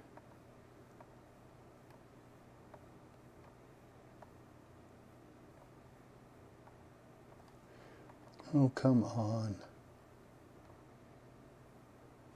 All right, I guess this is gonna work, sorta.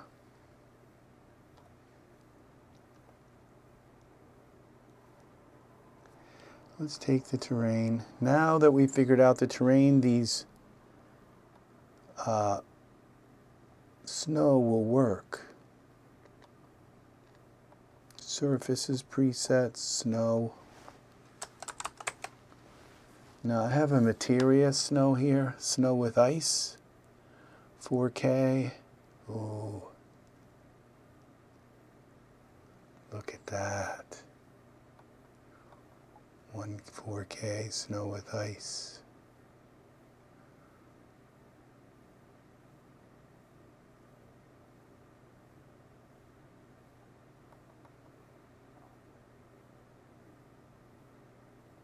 Now that's the one that may be giving us our gray layer.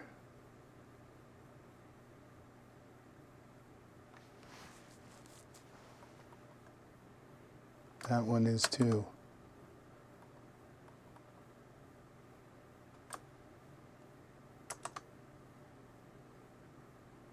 I think this is the best snow that I've seen so far. Let's go to our distant light. Let's try a different angle.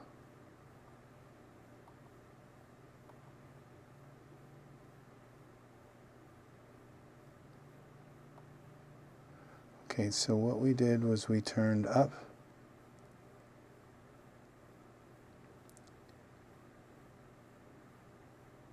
We brought up our distant light, so let's just take it down a tiny bit. 7. Okay. 2. Let's go to 5. 6. 5. Okay. Save this. Now there's still too much green in here.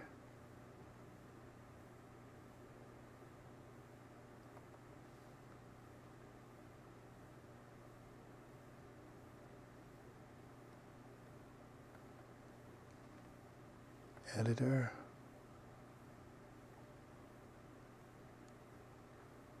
Where did we add our color?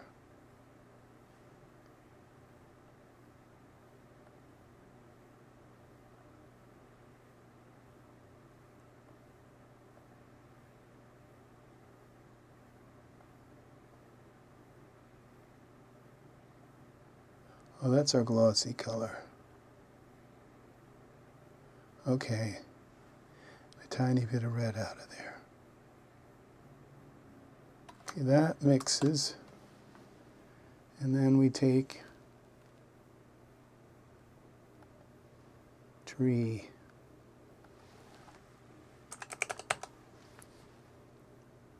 Files.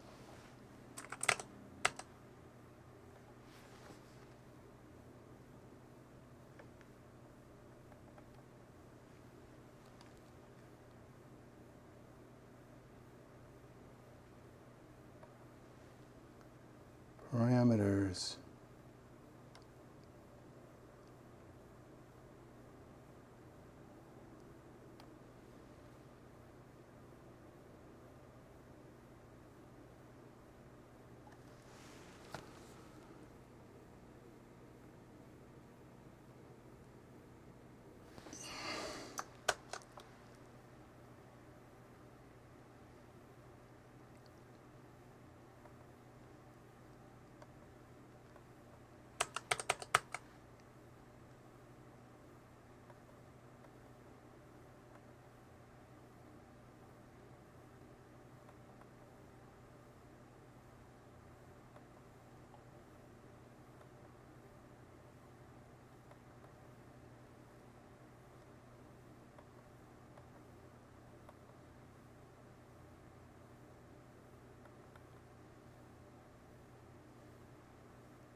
Okay, we got the wrong thing selected.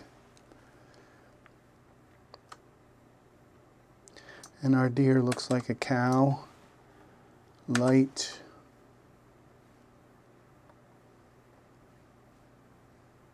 X translate, we'll figure it out.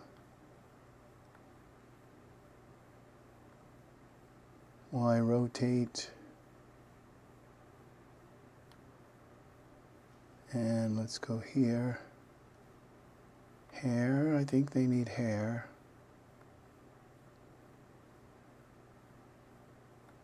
Antlers. And hair.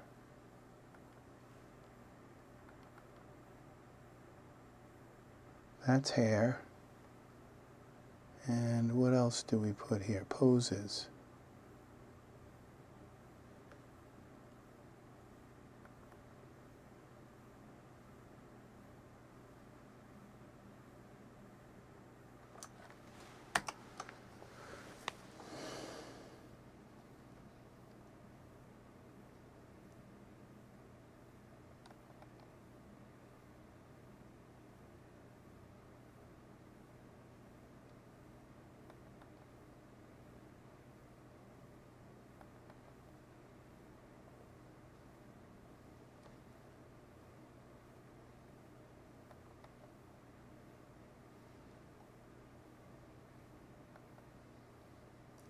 The hair won't show up until you render it, unless I turn it on, and I think I'm going to leave it off until we render. So we go to parameters, Y rotate,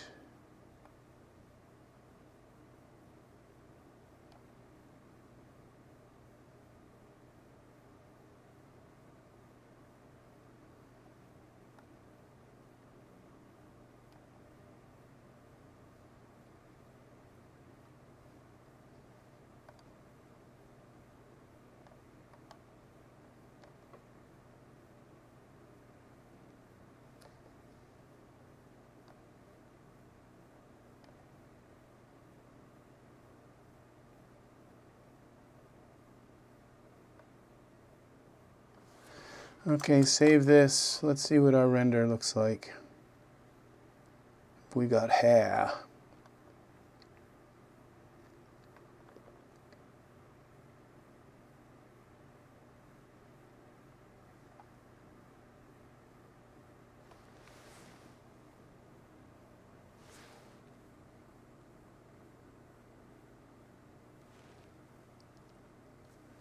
We probably only got Angus left here. Angus, you've had a long day.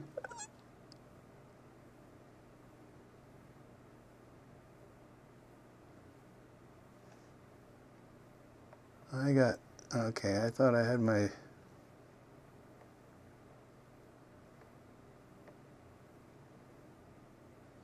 There it is.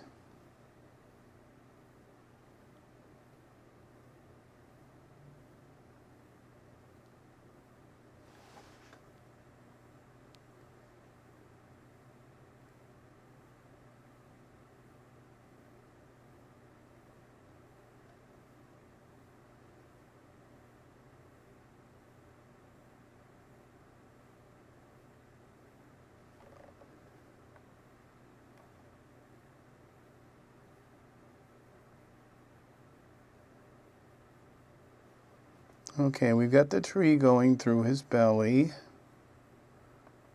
So that's not good. So we take our snow tree, move it over, X.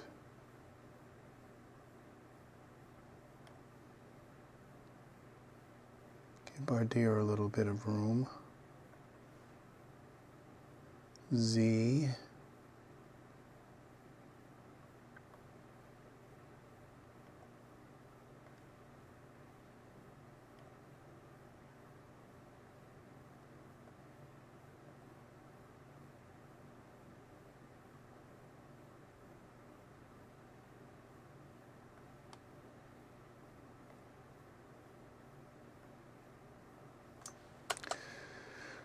Okay.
Okay, I'm going to make his eyes a little small, like he's not like terrified. It's like, oh no, another YouTuber with a camera. Leave us alone. Let's see, now we got to go here to parameters, reindeer, blink. I think blink still works for their eyes. No, okay. Eyes closed.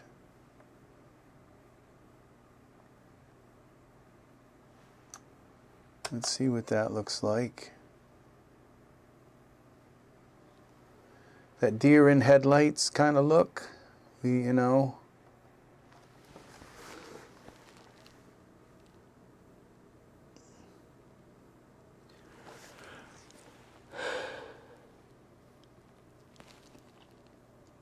And the timed LED flash. Yep.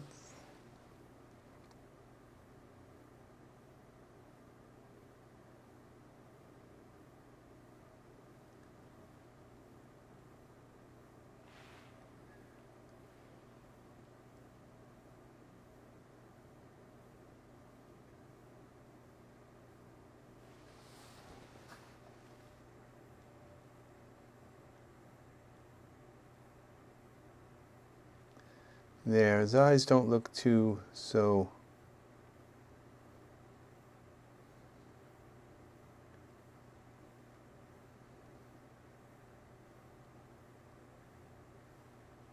Let's open his mouth a little bit.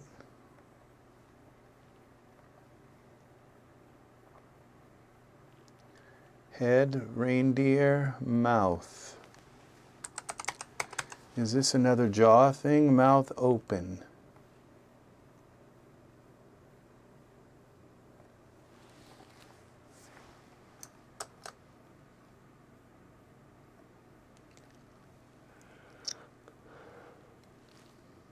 Mouth shape adjust.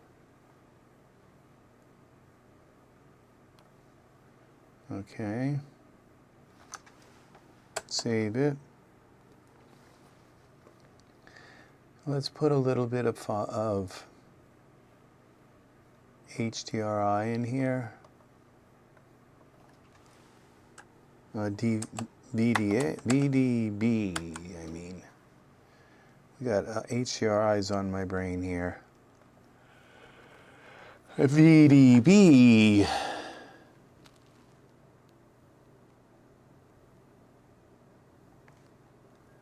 All right, we're going to use our cloud one here. Props. Cloud.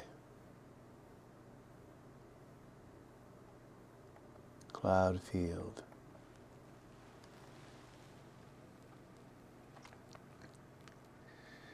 And I'm going to guess that this needs to come down a little bit.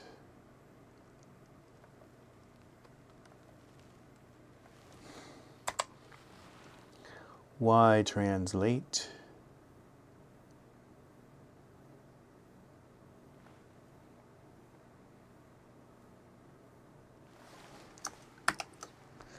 Let's see what that looks like.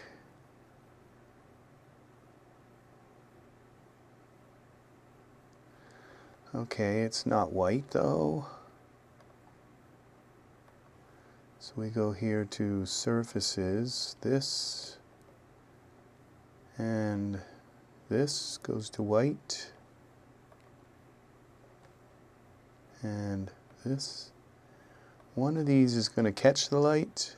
That's the one that fights the light. So we go like this, and it catches the light. We don't need to catch that much. That, and we can bring the density down a little bit to 2.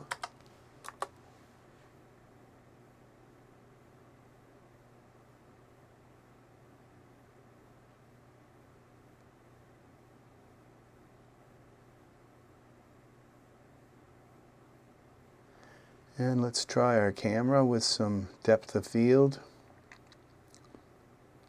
Camera. And we'll go with perspective view. Find out where our depth of field thing is. Okay.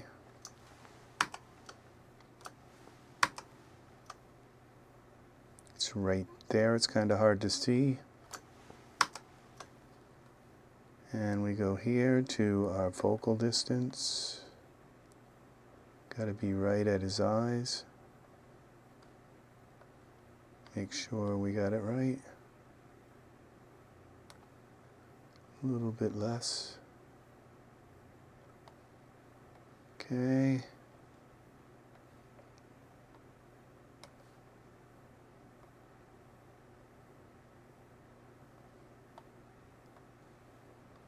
Back to our camera.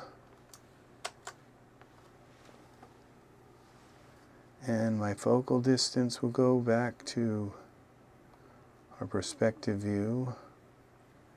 The focal, the f-stop. We don't want it too blurry. Camera, save. Because I want to see the mountains.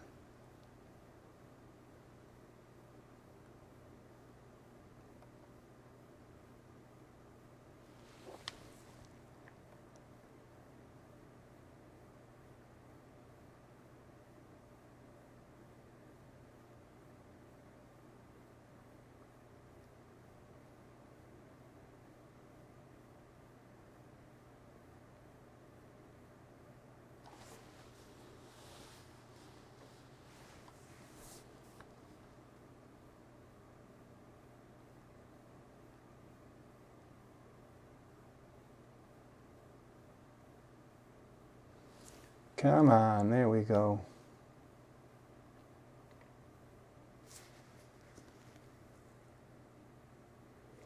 All right, how about if we add some snow? This is still too dark, so it just, the snow, after having snow, it's supposed to be happy and kind of white. Let's see, so we go to the absorption multiplier and we make it absorb light more.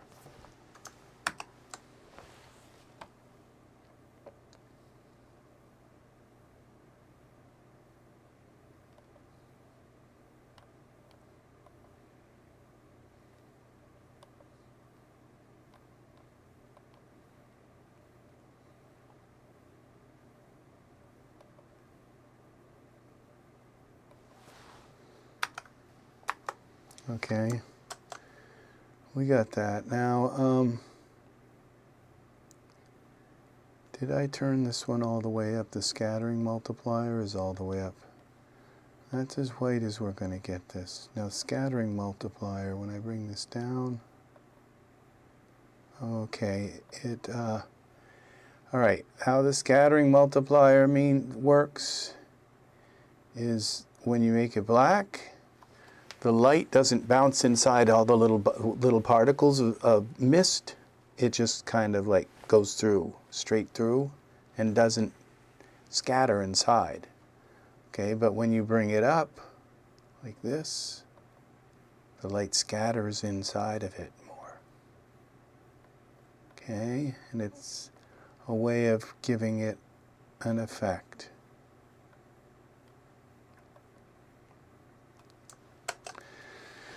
So there's that, and now what we wanted to do was add snow.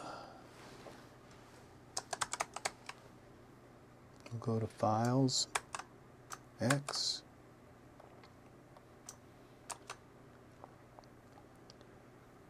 Where's my snow? Okay, here's snow. Prop animation snow, but I think this still works.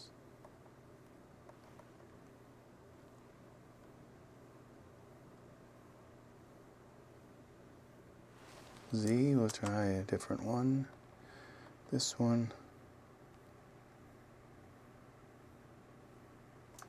Z.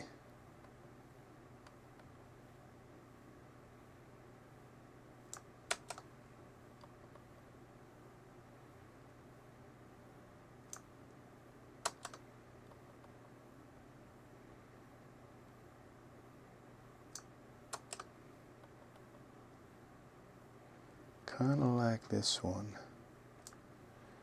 Save this. Now let's see what we've got.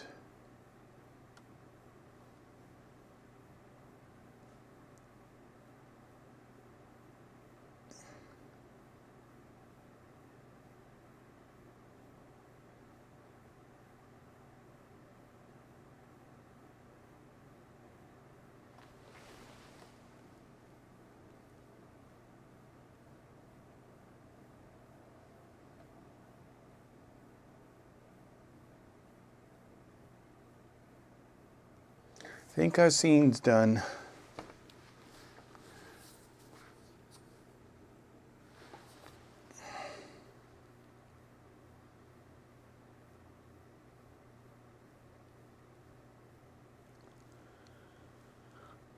Yeah.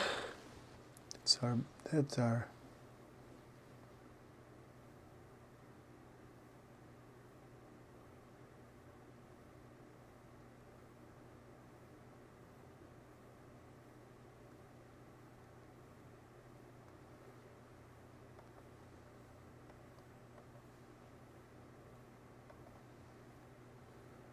okay, reindeer. And whiskers on kittens. Z.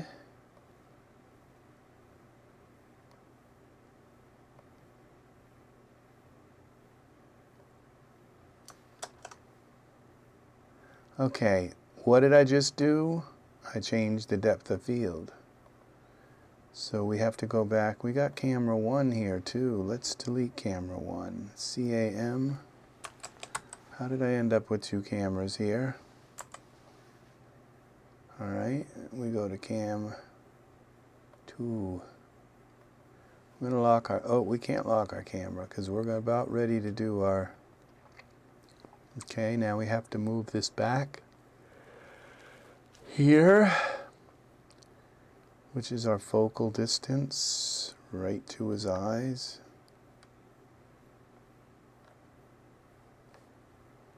Nose and eyelashes. Okay, we're going to go like this.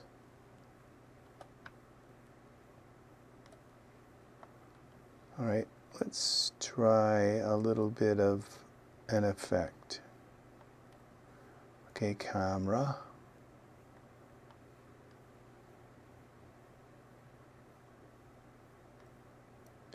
That's our distance. Okay, come on, stop fighting me.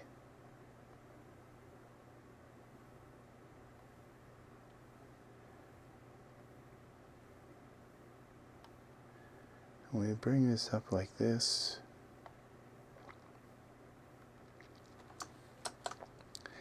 Let's see what it looks like.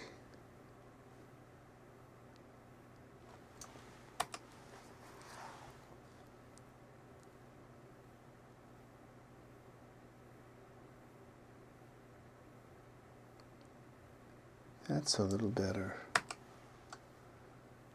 And we go here.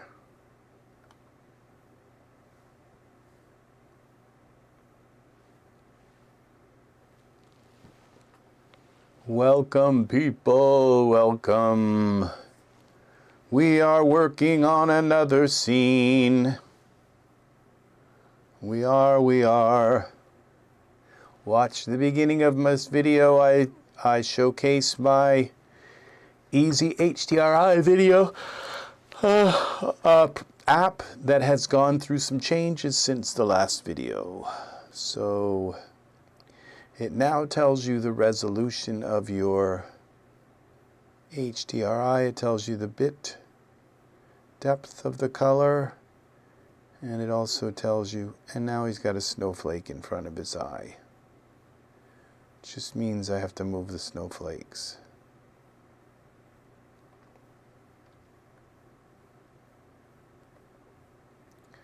So we take our snow,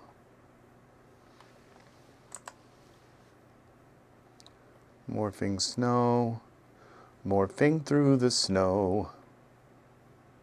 That's not the snow, that's our cloud. Okay, we have to put the morphing snow. Well, let's see, we have 4 of them, right?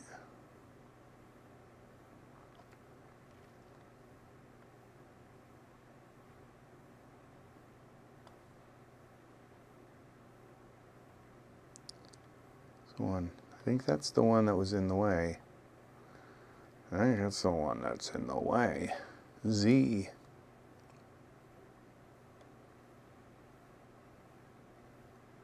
Y.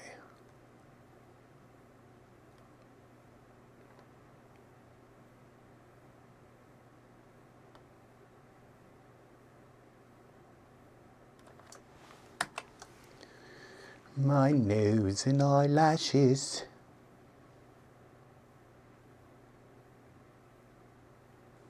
See what that did when I brought it up close? It gave us these little kind of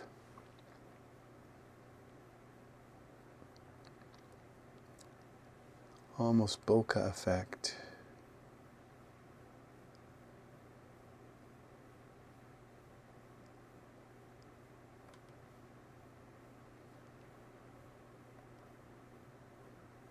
Okay, let's see what happens if we run. We could have still snow on his eye. It's hard to tell at this place, at this juncture.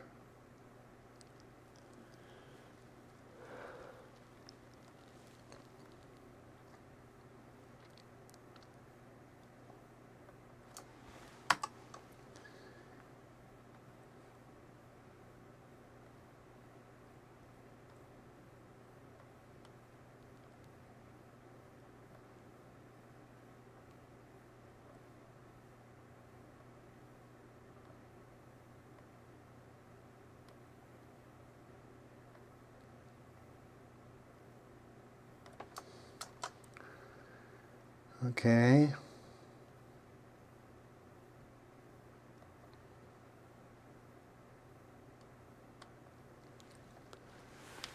I'm getting tired. Everybody left. So, all right. I think I'm going to leave to...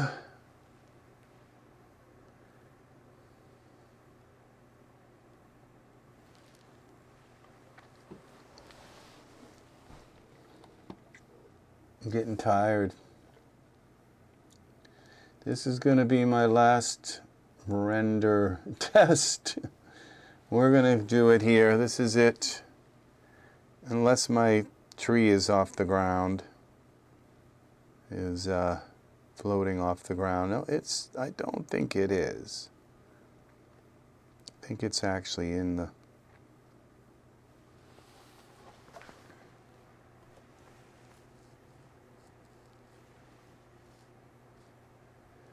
Yeah, I'm thinking of a... We'll leave it like that. Okay, what if we make ourselves a little fog wall?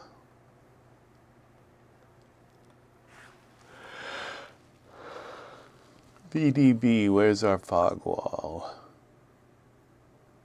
Well, that's a wall. Not sure that it's our fog wall, though. Let's try it. Z. I'm going to bring this tree down just a little bit, just in case it's not in the...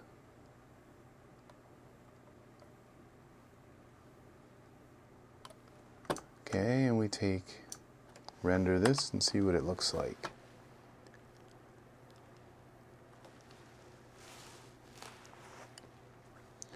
Well, it's kind of foggy. I'd say very foggy. So we go here, and we take our multiplier and bring it, which way does that go? Okay, that made it absorb less light. This makes it absorb more. And then we bring it down to like 2. Let's bring it to 5. 3. 2.5. Where is it?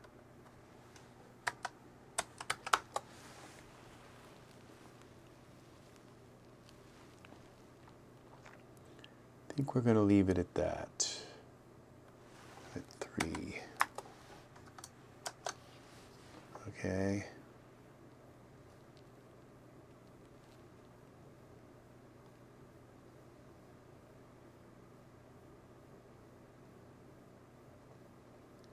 Now you see, the whole point of this was to show you how you can take an HDRI and you can squish it together on a plane.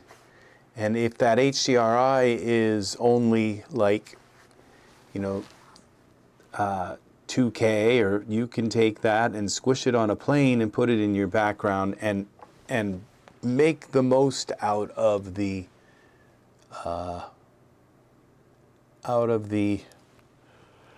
pixels you have to work with, so it's not stretching that 2K image all the way around your scene, okay? So that works right there. And he's got hair. I don't know what this is. You see that like little red, that little line going through there? Maybe I've done something, but... And let's try turning off the ground. So we go to our... Okay, it doesn't matter about the plane, but there is another... We have our environment here. I don't think it would show. Ground is off. Okay, just in case that could cause something. Scene is, it's only scene only, so you wouldn't see the HDRI anyway.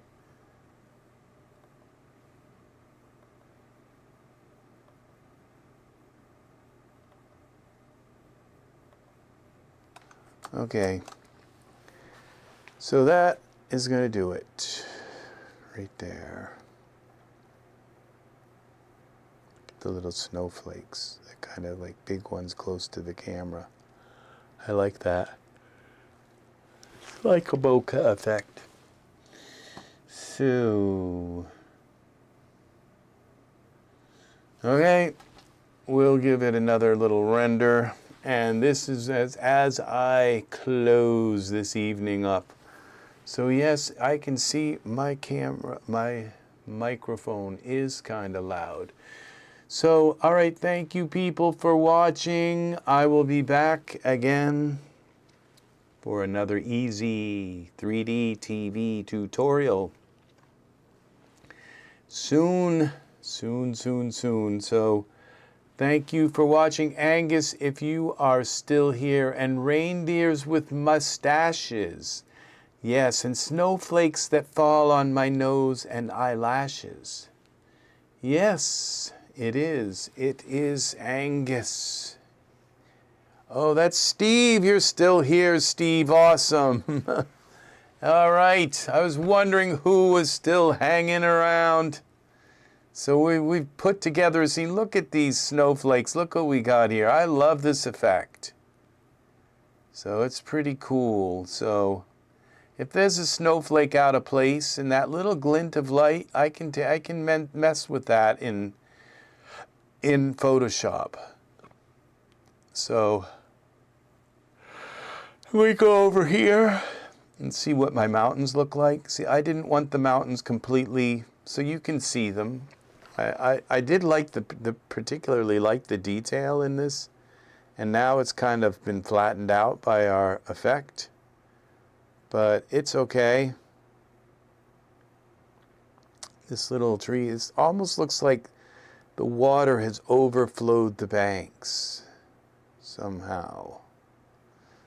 So his feet look fine in the snow. They don't look like they're sticking way down into the snow or something. I don't see any footprints, but it's okay. So, all right, Stephen, you have a great night. Angus, if you're still around, buddy, thank you. I know you are my longest running fan. Matt, you got Ultra Scenery 2 and was watching my video on it from a year ago. Oh yeah, well, Ultra Scenery 2, I use that in almost every scene. Every time I put an HDRI and I say, what would this look like with Ultra Scenery 2? You will become very proficient with it, Matt. Ultra Scenery 2 has gone on some very massive sales. I mean, you could pick it up for like $5 at times. So there's no reason to not have it, and it is probably one of the most powerful tools besides Mesh Grabber and, you know, our Geometry Sculptor that you can have in Daz Studio. It's probably the most powerful, it's definitely the most powerful landscape tool I think that's ever been created. I can just imagine how excited Howie Farks was when he made Ultra Scenery. $10. That's a massive deal. Massive, very nice deal. So you did well. You did well.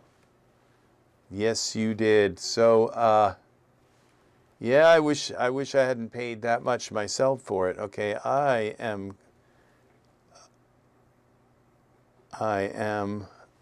distorting in my... So yes, thank you for watching. I will see you again in the next EZ3. Have fun with that, Matt. You Ultra Scenery, and you want to also pick up Ultra Scenery XT. That's for distant trees and distant, far away trees. You can make little teeny...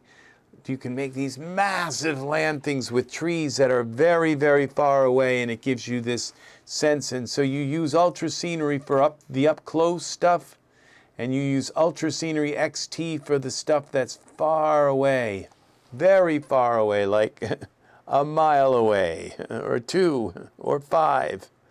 Yeah, so Ultra Scenery XT is awesome.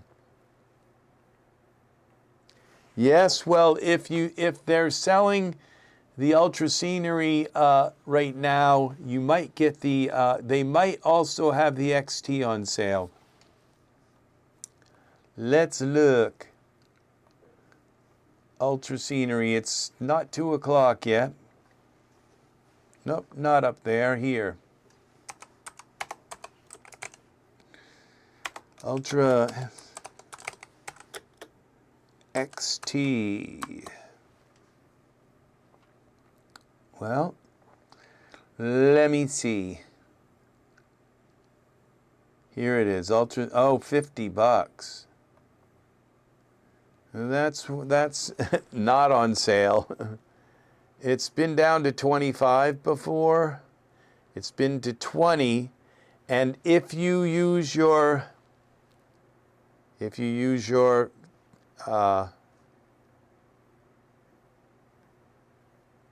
was in the new quick grab outlet, maybe, well, this one's not there now, but Ultra Scenery 2, that was a steal. That was a very good deal.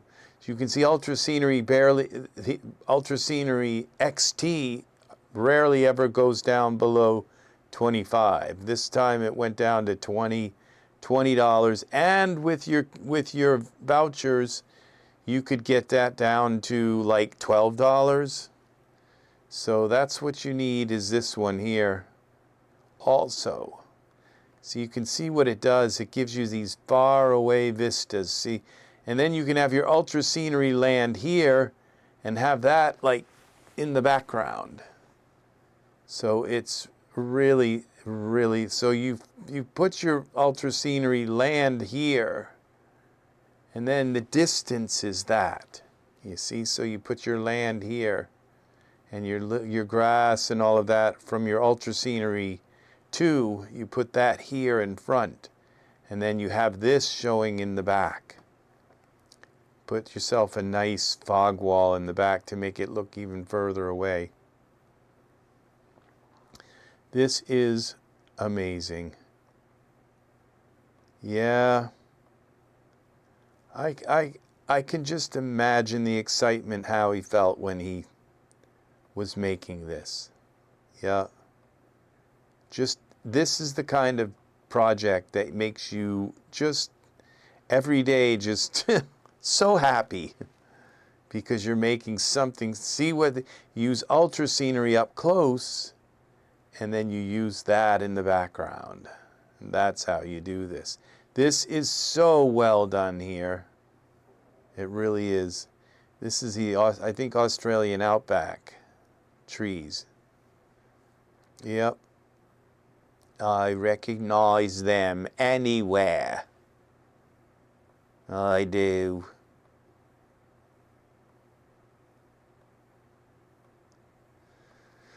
So you all take care, Matt. And we have had Stephen Brown here, buddy. Very nice to have you here.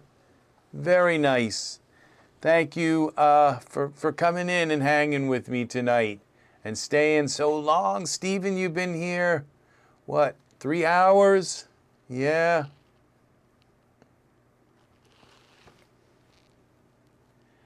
Yeah, the pine forest is amazing. How if you take your camera and you point it up into the trees, but what you have to do is you have to change the focal distance, and then you'll get this wide angle of the pines going straight up, like you're looking up at the sky, and you can put stars up in there and do all kinds of cool stuff with that. So play with your camera width and the focus, and you'll do some really fun stuff with those pines looking straight up them. Like, yeah, amazing. It is amazing. So you did well, Matt. I envy your excitement because, well, you know, I still have it every time I use the product. It's But you know, when I first got Ultra Scenery 1, I spent like 2 weeks playing around with that. Just like I did when I got Ultra Scatter 1. That was like amazing. And the Ultra Scatter 2 is like extremely amazing as well. So these are amazing products. So thanks again for watching, people. I will see you in the next EZ3D TV tutorial. We're going to play a splash screen for you, and then I will be back to say goodbye for the night.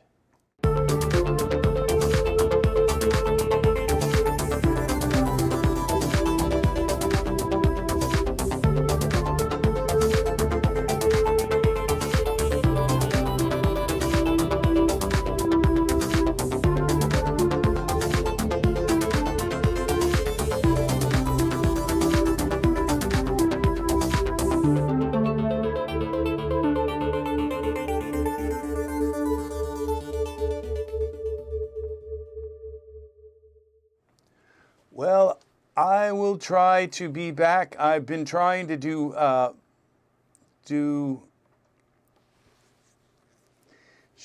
live shows a little bit more often. So so stay tuned. I'll probably be back within the next couple of days, and I'm going to I'll make one more video about my EZHDRI. Probably before, because before I do something to try and sell it, like in the Daz store or somewhere, I'll probably make one more video, because I still have a bunch of testing to do to make sure it works. It actually works on my other computers and stuff. The last time I built it, we built it in a sandbox. And so that makes testing it a lot easier. So, yeah. So thanks again for watching. And we have Clementine, the white reindeer. Have a wonderful rest of your day, and I will see you again soon. Thanks, people, for watching. Matt, we've had Art here, and I have missed, I think there was another. We've had Rich Kapoor here, and Angus, and Galaxy Galaxy Gimbino, and Stephen Brown. You guys are awesome. Stephen, you have been here 3 hours, my friend. That is awesome. Thank you very much for being here and hanging out. And Rich Kapoor and Matt M. Yes, and thank you for the chats, and thank you for subscribing, Matt. I will be here soon, and please come back and hang with us and tell us about your adventures with Ultra Scenery 2. Take care. I will see you all again in the next EZ3D TV tutorial. Bye-bye for now.